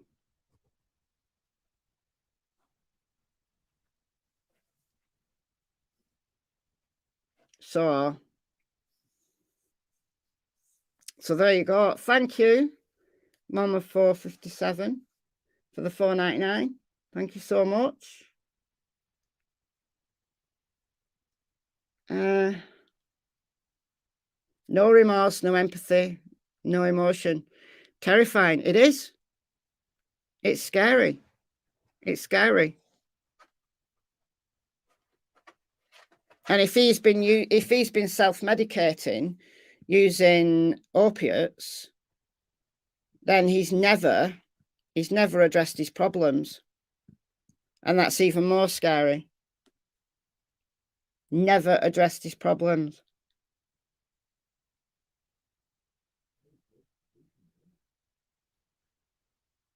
How young was he when he started seeing mental health experts?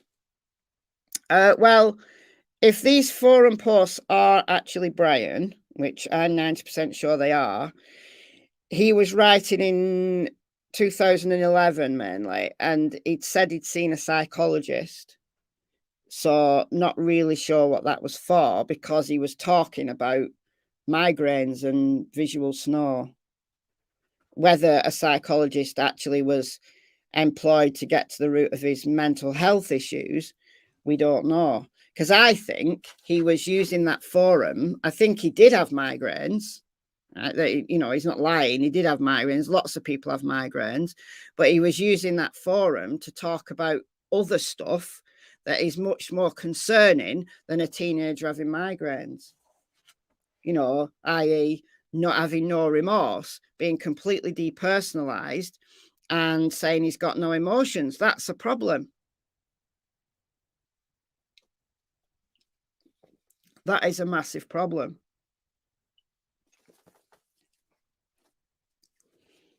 So again, I'd like it, if this is not Bryan, I would like this guy, this XR person, to come forward and just say, look, that's not Bryan Kohberger. That was me. That was me in 2011. And I'm fine now, right? Because I've got concerns about that guy. I've got concerns about him. Sarah, are those traits or disorders or both? What? The dark triad? Narcissism, Machiavellianism, and psychopathy. They're traits.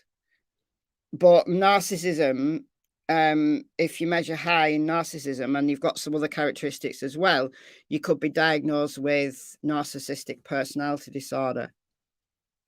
And then psychopathy it's not actually a thing, right? Psychopathy in the DSM, it's antisocial personality disorder. So yeah, there can be disorders depending on other characteristics you might have as well. But Machiavellianism is just like the desire for power and control.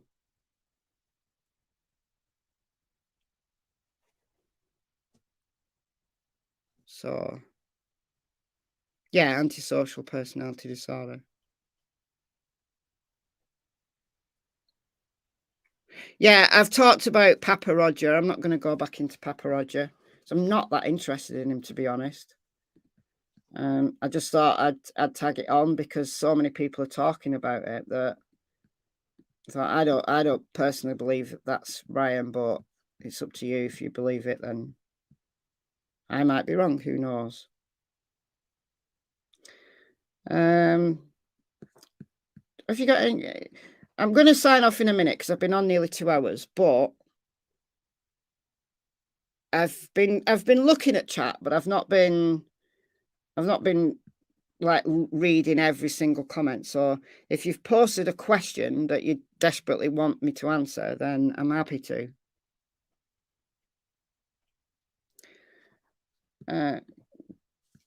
Do you think his parents would have picked something up about his behavior? I do. I think probably his parents were very concerned about him. I think it would be obvious there was something wrong with him. But, you know, they may have tried their best. We don't know. They may have tried the best with him and maybe felt good that he'd gone on to get a master's degree and maybe thought his teenage problems were behind him and he was now studying for a PhD. They probably had no idea of the depth of his problems. They may have thought, you know, he suffered from depression. He may have an eating disorder, maybe, but nothing to the extent of, you know, what he went on to do. That was probably just came as a massive shock to them. Yeah, he does. He has 2 sisters. 2 sisters, no brothers.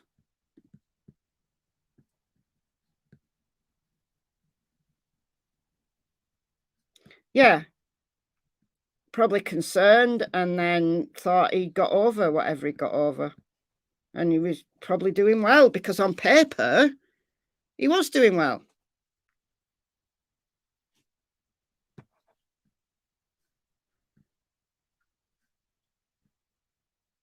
I mean, who would think, you know, the kid who, you know, has had some depression in the past, has suffered from migraines, who, you know, maybe they're aware of it, that he's had some addiction problems, don't know how they feel about his quote unquote veganism, which isn't real veganism, you know, but they've tried to accommodate him as much as they can and they've perhaps spoiled him a little bit. You'd never imagine that something like that would lead into becoming a quadruple murderer. That's what's been reported in the media. Now, I haven't seen that slasher film, but that is what's been reported in the media. So I don't know what the nature of that was because I haven't seen it. But that's what has been reported.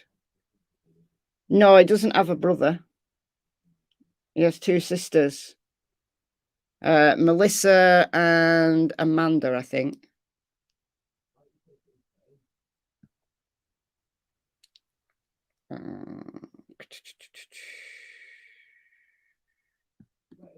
Oops. I would like to find out how his sister, who was in the horror film, would be able to go to scene of crime and take. I don't know what you mean by that. No, his sister didn't go to the scene of the crime. No, she was in a horror film years and years and years ago. It's just been unearthed by the media because the film was about people being stabbed. So no, she's not going to go. She's not been to the actual scene of the crime. She was in a movie.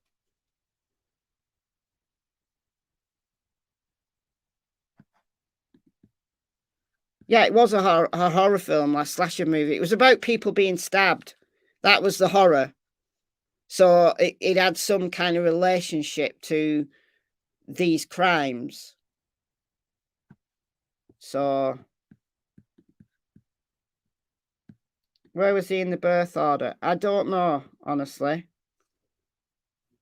Does that matter?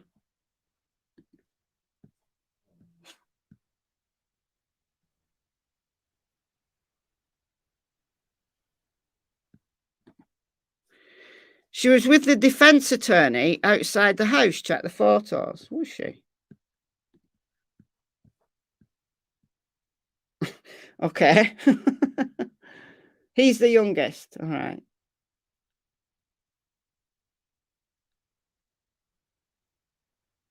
So the baby of the family. So maybe spoiled a little bit.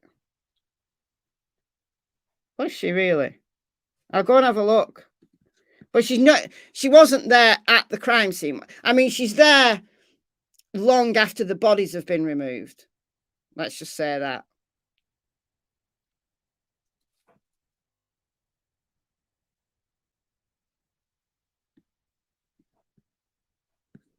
So it's been debunked. So it wasn't her. It was someone that looked like her. I mean, she's not there at the crime scene, is she? You know, this is weeks later.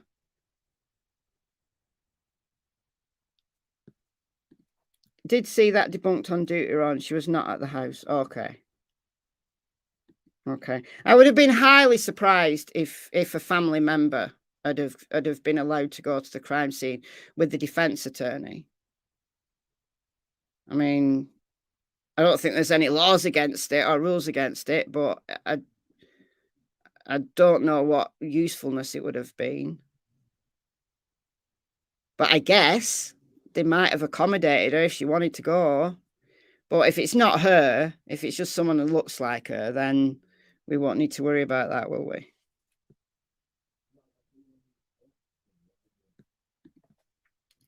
Do people like this know they are dark triads? If they want to do a test, they can find out. They're probably too arrogant to do it, though.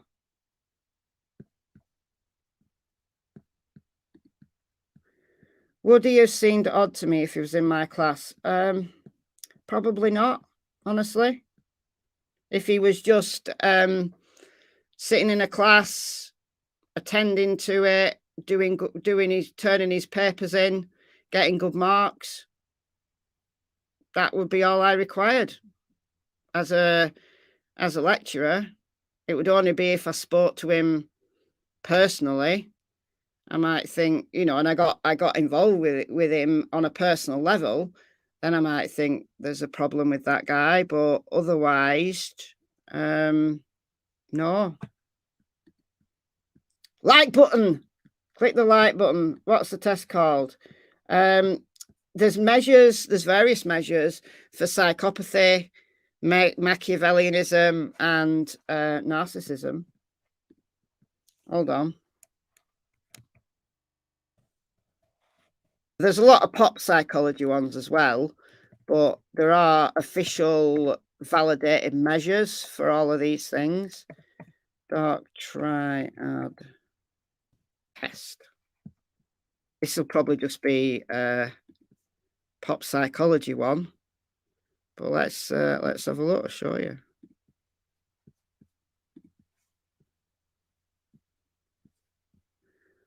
All right. So this is an interactive version of the dark triad.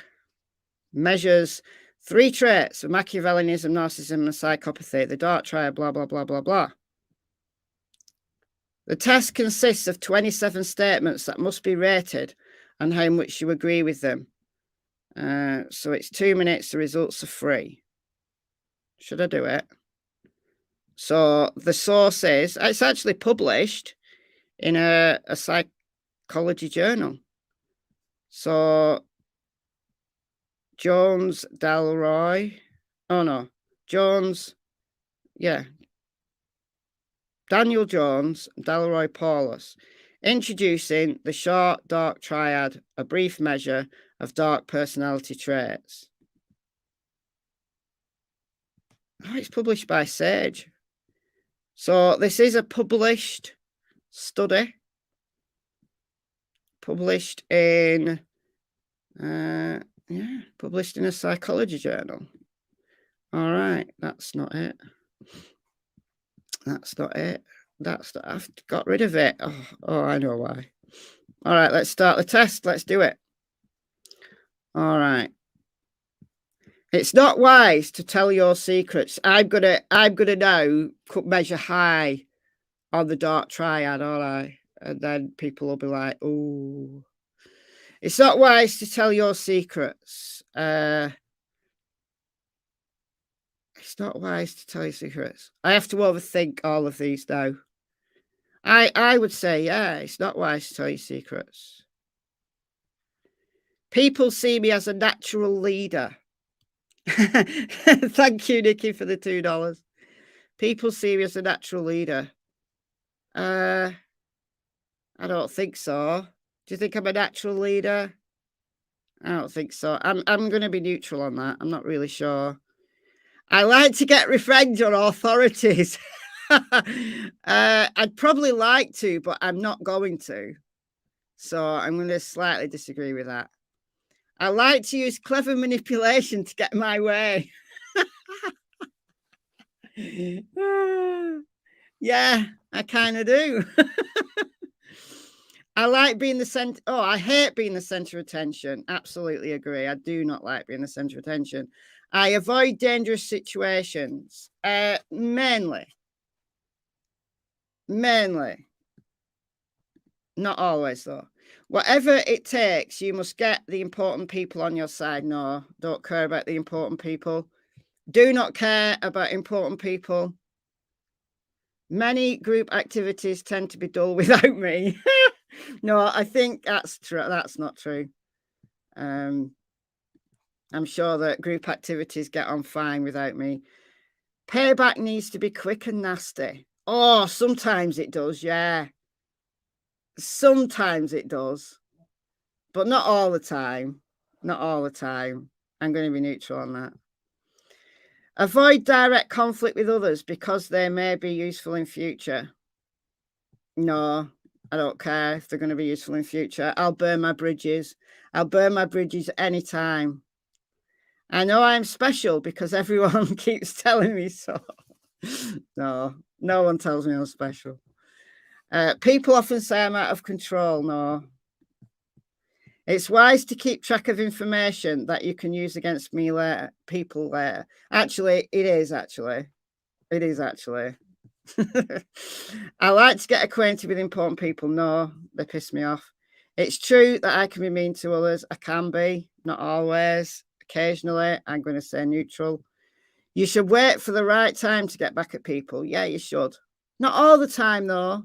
Not all the time. Sometimes, though. I feel embarrassed if someone compliments me.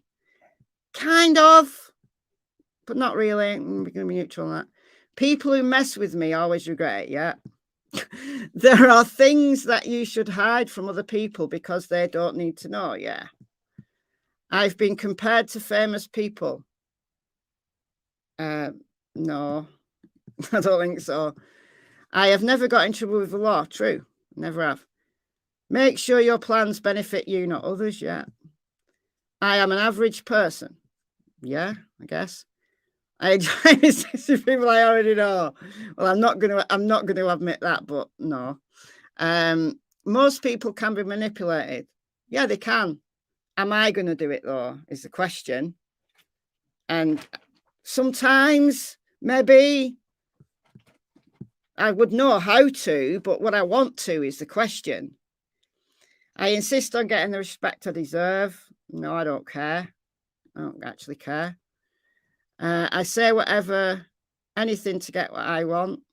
No, I wouldn't do anything to get what I want. I'd do some things. Get results. It's going to make me put my email address in and stuff, isn't it? Oh, no. Oh, there we go, look. There we go. Scores on each scale are reported here from 1 low to 5 high. This is how scores were reported in the original article that introduced the SD3, but they are sometimes reported in other ways. Okay. To help interpret the scores, percentiles relative to other people who have used this website and US adults are provided. So I scored 3.6 out of 5 for Machiavellianism. So that's slightly above average. That's actually quite a bit above average. But low on narcissism, only 1.4, so tiny. So I'm not a narcissist. And then 1.8 on psychopathy. So you'll be pleased to know that I don't measure high on the dark triad, because you've got to measure high on all of them. I will drop the link. I will drop the link in a minute. But I do measure high on Machiavellianism, higher than the average on Machiavellianism. So that's how I measure. Oh no, that's how That's how the website people measure, and that's how US adult. So, US adults are in the middle anyway. Machiavellianism, a personality trait of being unprincipled and manipulative, cynical, and an acceptance of by whatever means necessary. I do kind of believe that, though. It doesn't mean to say that I'm going to go out and commit a bunch of crimes, but I am very cynical, and there are certain times when I think the ends, actually, the way you get there, you just got to get there. So I kind of see why I measured high on that. But I'm definitely not narcissistic, not at all, and psychopathic, no. So actually, it's quite a good test. It's done quite well, that. I'll get the beginning of it there. Right, I'll post this in the chat so that you can all have a go at it.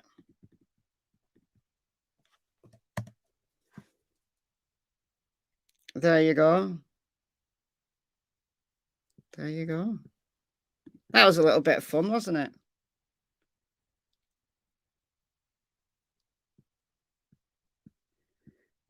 I've seen that, yeah. I've seen that. It was oh no, wrong wrong one, sorry. Should listen. Oh no. You should listen to the account of Brian's behaviour from my childhood classmate's dad. Yeah, it's the dad of Cassie. Cassie's the woman who did some TikToks. So Cassie was the one who said that he was on heroin when he was a teenager. He was actually a friend of her brother, but she kind of knew him as well.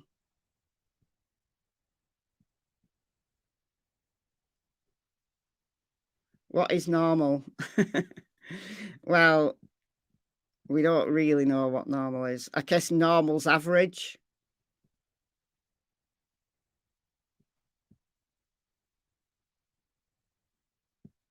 I do. Yeah. Maybe if it was higher on those, I'd be more likely to commit. Yeah, it's probably never had so many people doing the test. Anyway, guys, I'm going to go unless is anyone normal? Maybe not, but some people are so far out of normal that they become dangerous. And that's the problem.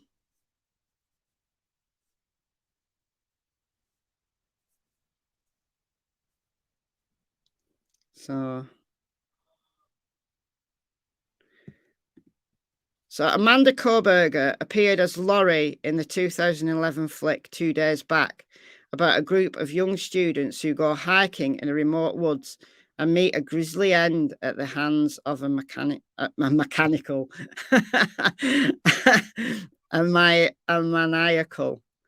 killer. I think the media's just got hold of it because it's about, it's a horror film.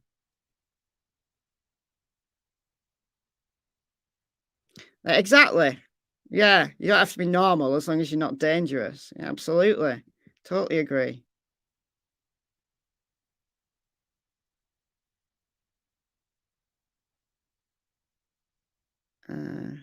Yeah. Yeah. It's been done to death, hasn't it?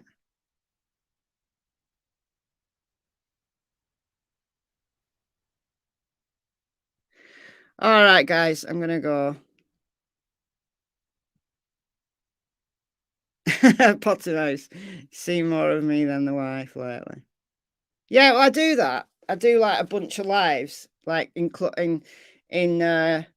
quick succession, and then I don't do another one for 3 weeks or a month or whatever. So normal is definitely overrated. Absolutely it is. You got 4 in Machiavellianism. Oh, you measured higher than I did. Oh, that's good.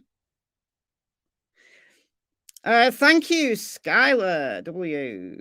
Michelle, could you take a look at my chats below about Brian's medications and the side effects when you are able? It may have caused many terrible symptoms. Thanks. I will do.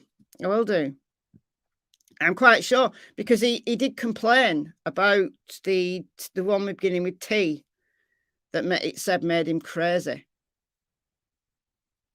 So, yeah. And we do know that, you know, teenagers taking drugs that are meant for adults doesn't always end well. Like antidepressants that adults tend to tolerate very well on average. You know, there's always going to be some people who get side effects, but teenagers really fare badly on some of them. And that has been documented. That there's some antidepressants that they don't give to people under the age of 18 because they increase the risk of suicide. Whereas in adults, they're not considered that kind of risk. I do read my comments. I do read the comments. I obviously, if I'm sharing the screen and talking and going through something, I can't read the chat then. You know, it goes by too quickly when I'm doing that. But afterwards and on videos, I always read my comments in the comments section. I can't reply to them all because there's too many. But I do read them all. Yeah. Thank you so much for the $19.99. Thank you so much. Someone has to. It's very kind of you. Topper Max made him crazy. Yeah, absolutely. Oh, thank you. All right, guys. I'm gonna go. I'm gonna go. The sheaf was a hand-me-down. Never bought it. How dare you say he isn't vegan based on your own opinion? I'm vegan and I use my old products first. How dare I? How dare I? How dare I? It's a contentious issue. It's a contentious issue. Some vegans won't, if they've got old products, will continue to use them until they're worn out. Some will choose to give them away, as I did. Connie, thank you for the $1.99. And thank you, Jess, for the $20. Machiavellianism 3.4. Psychopathy 1. Nearly 2. Ooh. Oh no, narcissism nearly 2. Psychopathy 2.4. Ooh, you're still not high. You're still not high. Yeah, when I went vegan, I realized one of my sweaters was 10% wool. I didn't realize. I wouldn't have bought it otherwise. So when I went vegan and I decided to just check everything, then I noticed this sweater was 10% wool. So what did I do? I took it to the charity shop and I gave it away. But some vegans do choose to use their old things. But taking a hand-me-down, actually, no. So how very dare I? How very dare I? But no, you still wouldn't accept that product, no. And how do you know that that was a hand-me-down? Where have you got that information from? Where's that information from? How do we know where he got the knife from?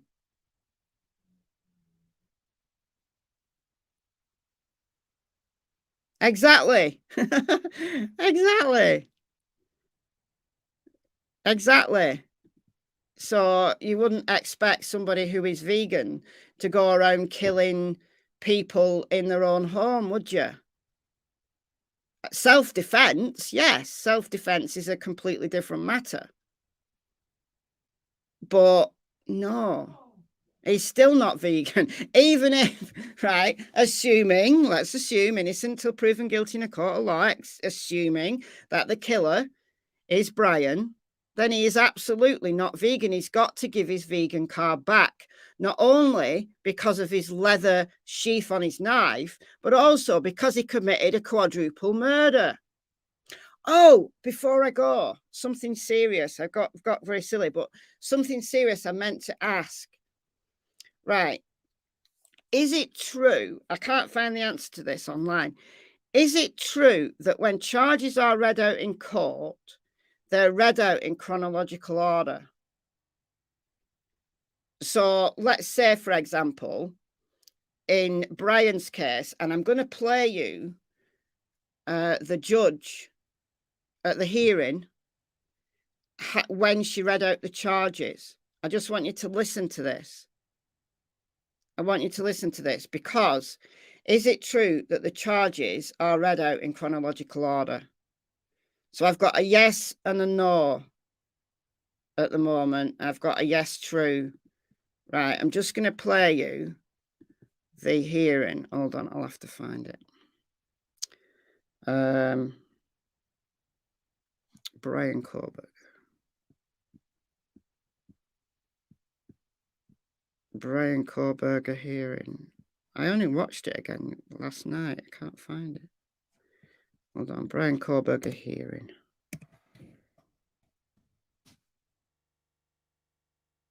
All right, here we go, got it.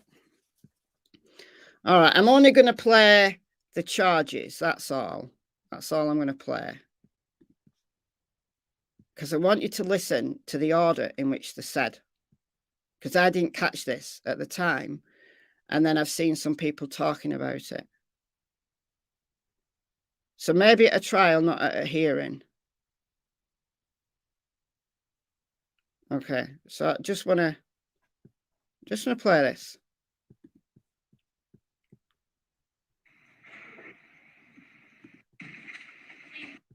This is State of Idaho versus Brian C. Kohlberger, cause number CR 29222805. Mr. Kohlberger is present in court. He is in custody. He is appearing with his attorney, Ms. Taylor, Mr. Thompson, Ms. Jennings, on behalf of the state. This is the time set in the matter for initial appearance. Mr. Kohlberger, I am going to advise you of the rights that you have in this case. I am going to go over the criminal complaint with you, and then we're going to discuss setting the matter for further hearing. You have the following rights. You have the right to remain silent. Anything you say can and will be used against you. You have the knowledge that more likely than not, these 14 days, if you remain in custody. Over at that, you would be bound over to district court, 6 months of your appearance in district court. At both your preliminary hearing and your jury trial, you have the right to confront and question any It's a lot of rights. Present you based upon your financial needs. Okay, coming up. Count 1 of the criminal complaint charges you with the felony offense of burglary. It alleges that the defendant, Brian C. Kohlberger, on or about November 13th of 2022, in Latah County, state of Idaho, did unlawfully enter a residence located at 1122 King Road, Moscow, with the intent to commit the felony crime of murder, in violation of Idaho Code 18-1401 and 1403. The maximum penalty for that offense, if you plead guilty or are found guilty, is not less than 1 year in prison, no more than 10 years in prison, and or a $50,000 fine or both. Do you understand? Yes. Count 2 alleges that you committed the felony offense of murder in the first degree. It alleges that the defendant, Brian C. Kohlberger, on or about November 13th, 2022, in Latah County, state of Idaho, did willfully, unlawfully, deliberately, with premeditation, and with malice aforethought, kill and murder Madison Mogan, a human being, by stabbing Madison Mogan, from which she died, in violation of Idaho Code 18-4001, 4002, 4003, and 4004. The maximum penalty for this offense, if you were to plead guilty or be found guilty, is death or imprisonment for life. Do you understand? Yes. Count 3 alleges that you committed the felony offense of murder in the first degree. It alleges that the defendant, Brian C. Kohlberger, on or about November 13th of 2022 in Latah County, state of Idaho, did willfully, unlawfully, deliberately, with premeditation, and with malice aforethought, kill and murder Kaylee Gonsalves, a human being, by stabbing Kaylee Gonsalves, from which she died, in violation of Idaho Code 18-4001, 4002, 4003, 4004. Again, the maximum penalty for that offense, if you plead guilty or are found guilty, is death and or imprisonment for life. Do you understand? Yes. Count 4 alleges that you committed the felony offense of murder in the first degree.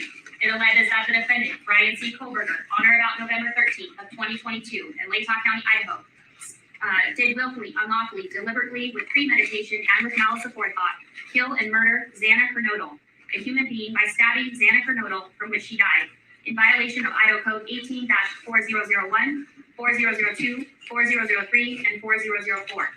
Again, the maximum penalty for that offense, if you plead guilty or are found guilty, is up to death and/or imprisonment for life.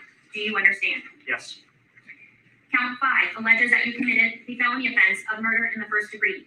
It alleges that the defendant, Brian C. Koberger, on or about November 13th of 2022, in Lake County, state of Idaho, did willfully, unlawfully, deliberately, with premeditation, and with malice aforethought, kill and murder Ethan Chapin, a human being, by stabbing Ethan Chapin, from which he died, in violation of Idaho Codes 18-4001, 4002, 4003, and 4004.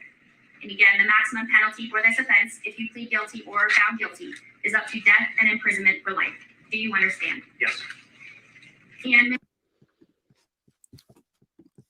So, do you see where I'm going with this? Because I didn't pick up on it at the time, but it's not going by severity, or else murder would come first, wouldn't it? So the burglary charge came first. So the burglary happened first because he entered the house. And then it goes Maddie, Kaylee, Xana, Ethan. So it's not in alphabetical order of the surnames. And it's also not in alphabetical order of the first names. So how is it just random?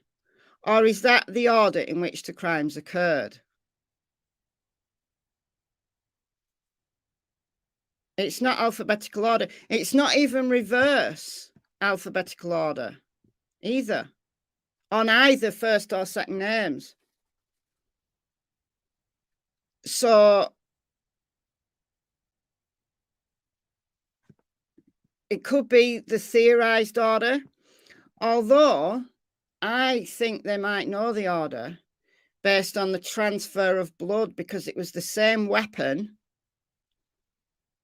So if the first person is stabbed, then there's going to be no other blood on that knife, is there? So the second person gets stabbed with blood from the first person. So there's a mix of blood. And then by the time the fourth person gets stabbed, there's a whole mix of blood.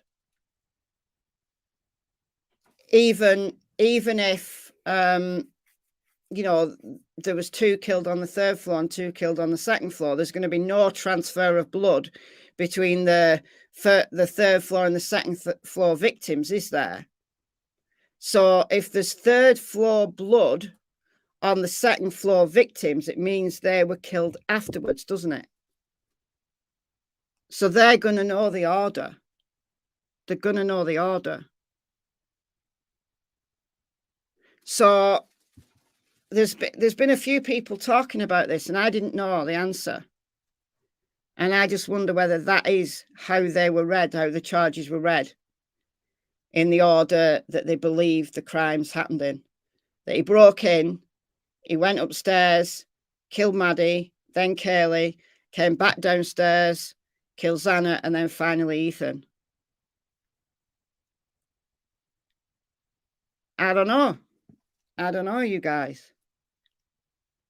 Yeah, the burglary was read out first, yeah. The burglary was read out first. Because it's not in any other order I can think of. Because it's not in order of severity of crime, or else the burglar would have come last. And then he's got 3 charges of first-degree murder.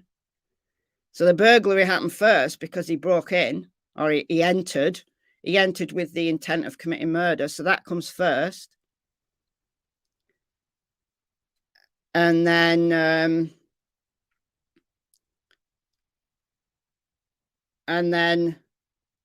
he went upstairs. And it's consistent with what Steve Gonsalves said about Kaylee's injuries being worse, because if they were asleep, Maddie's murdered in her sleep, essentially. And then Kaylee is murdered. Then he comes downstairs, encounters Xana, and then finally encounters Ethan, and then leaves. You asked that in the Facebook group, did you?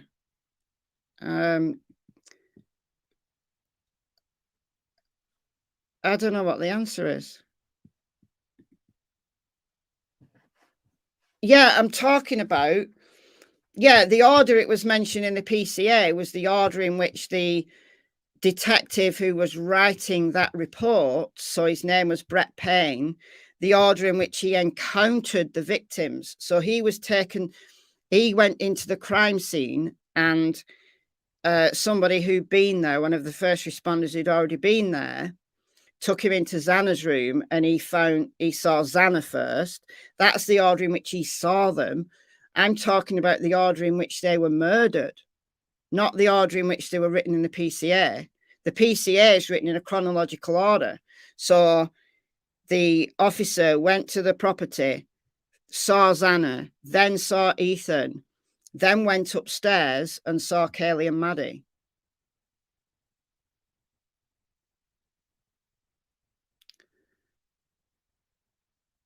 So, and also what Dylan said was that he was seen coming through the house from the direction of Xana's room, and then he left. So he had to have already, if he was coming from Xana's room, he already had to have gone upstairs, didn't he? Because Dylan didn't see him going upstairs and then commit another 2 murders. She saw him leaving, heading towards the door.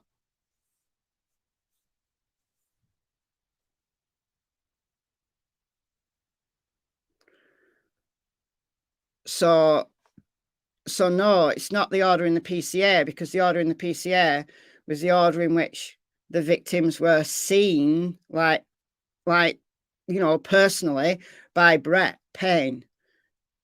The order of the murders, though, could be something very different.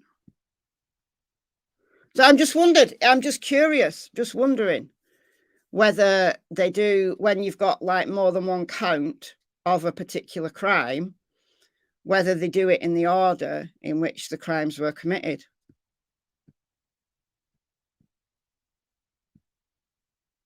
So no, it doesn't contradict it. It actually confirms it.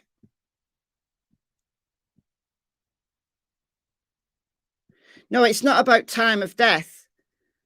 It's not about time of death. It must be about transfer of blood, that they have got a reasonable understanding of what happened, because he's not talking. So it's not like he's confessed, as far as we know, at least. So if he went upstairs first and killed Maddie, she's got no other blood on the knife, then kills Kaylee, so Maddie's blood is going to be on the knife. And then if he goes downstairs, there's no interaction at all between Xana and Ethan and Kaylee and Maddie.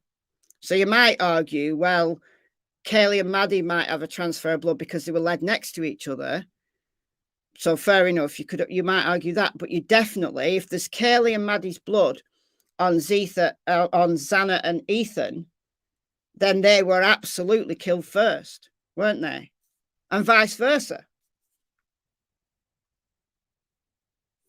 The gag order is about the law enforcement attorneys involved in the case are not allowed to speak about the case in public. So it's the usual.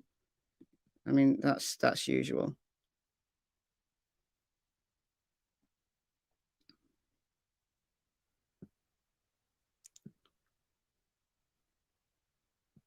Yeah. That's what I mean. Yeah.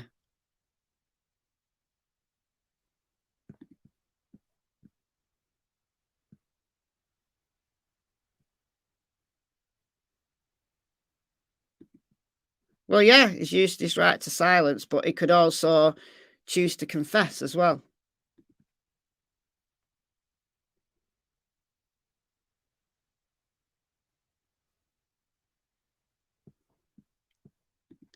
That's also true. That's also true.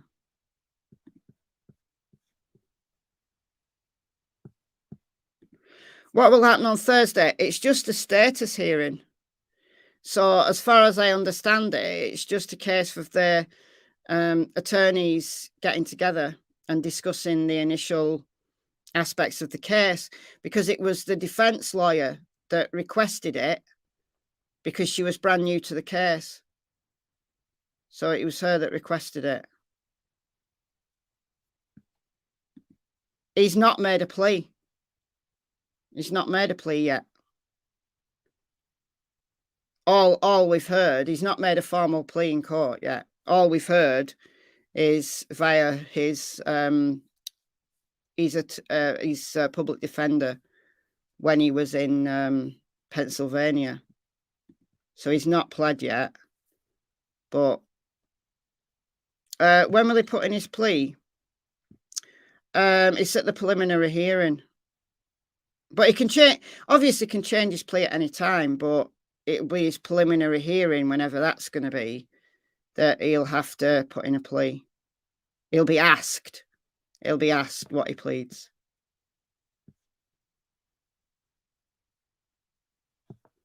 No, I couldn't be arsed with it.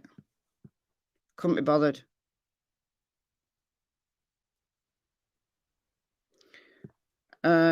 No, it's a status hearing. But if it can make a plea at any time. Like he can change his plea at any time. But no, at this hearing on Thursday, it's my understanding it's just a status hearing. So it's for the attorneys. So they might, they might look through the paperwork and stuff, and they might have like some motions that they want to file, that they want to discuss, those kind of things.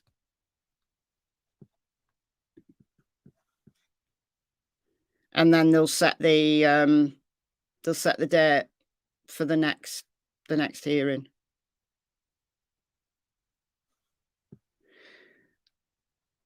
There would be blood everywhere, but there wouldn't be a transfer like on the victims' bodies. So you've got to think they were stabbed. So if there's blood on the knife already, when you're stabbed, you're going to have the previous victim's blood inside your stab wounds. So I know it's horrible, but it's what,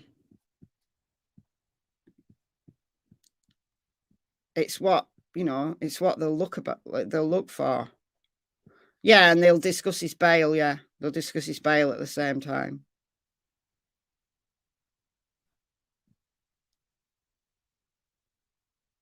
Yeah, it's a status hearing. So at the moment, he's got no bail, but the defense attorney requested this status hearing. So it's to discuss where they are with the case. So that part of that will be to discuss his bail. And then there might be motions that either side want to file at that point.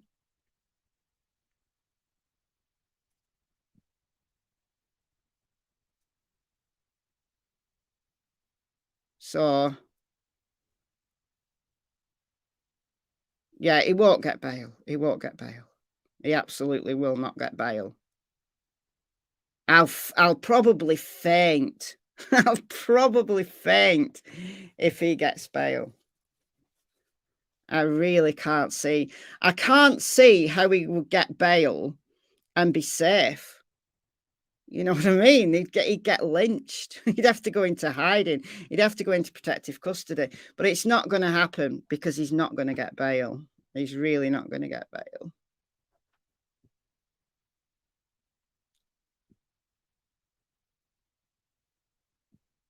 Anyway, I'm going to go. I've been on longer than I anticipated. I've been on nearly 3 hours. Can you believe it? Well, no. He'll have had a psych eval. So it's not down to him saying he's not mentally fit. It's down to a psychiatrist saying he's not mentally fit. And those guys are not easily fooled. So if he's trying to put it on, if he's trying to pretend that he's mentally unwell, they will know. They will know. So he can say all he wants, but it's up to the psychiatrist. And there'll probably be a whole team of them doing a psych eval on him. So there's that. Sleuthing Sandals, member for 7 months. Thank you for sharing your knowledge. You are very welcome. Right, I'm going to go, guys. No bail, he'll run. Thinking of budding Ted Bundy. Do you know what? I think that will be something that we need to bear in mind. Yeah. I mean, Ted Bundy escaped, didn't he? And went and lived in the mountains for a week or two. How long was it? Was it about... It might have even been about a month that he was on the run for, and they couldn't find him. I can't remember now. But didn't he turn himself in eventually? Because he was like starving to death. He'd like lost don't know how much weight.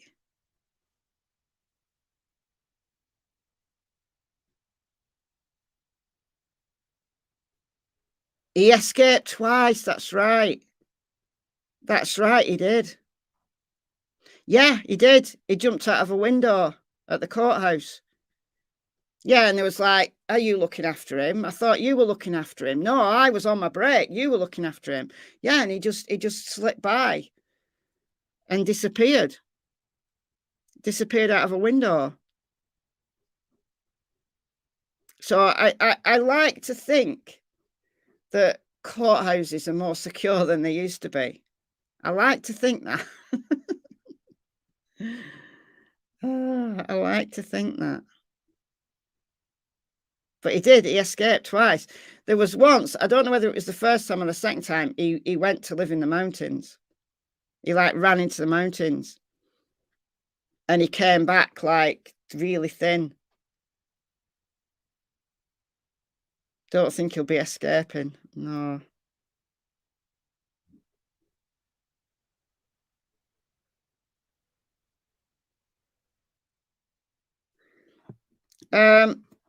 Apparently that's been debunked, that she wasn't. I don't know. I haven't looked at the photos. So I don't know. But I've been told by the chat that it's been debunked. So I don't know one way or another. Yeah, I jumped out of a window, yeah.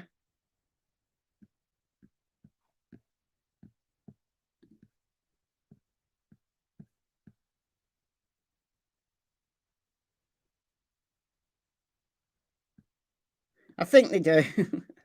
I think they do, yeah, because they've got to make their clients seem like, you know, they're innocent, they're of no danger because they've not committed the crime. So, you know, if the defense attorney turned around and said, look, I absolutely believe that this person should not be let out, you know, that's going to look bad, isn't it? That's going to look bad on their client. So, yeah, I think they do. I think they all do.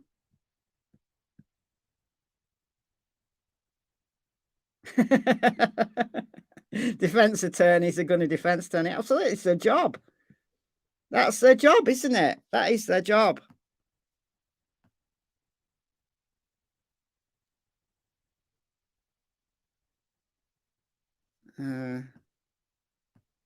Anyway, guys, I am definitely going to go. From one UK resident, Nottingham, to another. I've been to Nottingham. A few times. Yeah, first degree charges, 4 of them. Never going to get bail. Never. Not in a month of Sundays will you get bail. Right, I'm going. I said that an hour ago and I'm still here. So I'm definitely going to go this time. You got me doing a dark triad test. That's what kept me on here. All right, I'm going to go nearly 3 hours. Can you believe it? Right, so yeah. enjoy the rest of your day or evening, whatever you're going to do. It's actually 10 o'clock at night here now.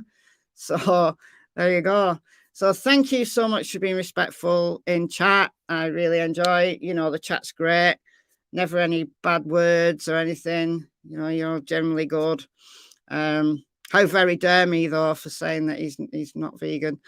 I'm going to say it again. He's not a real vegan. He's not vegan.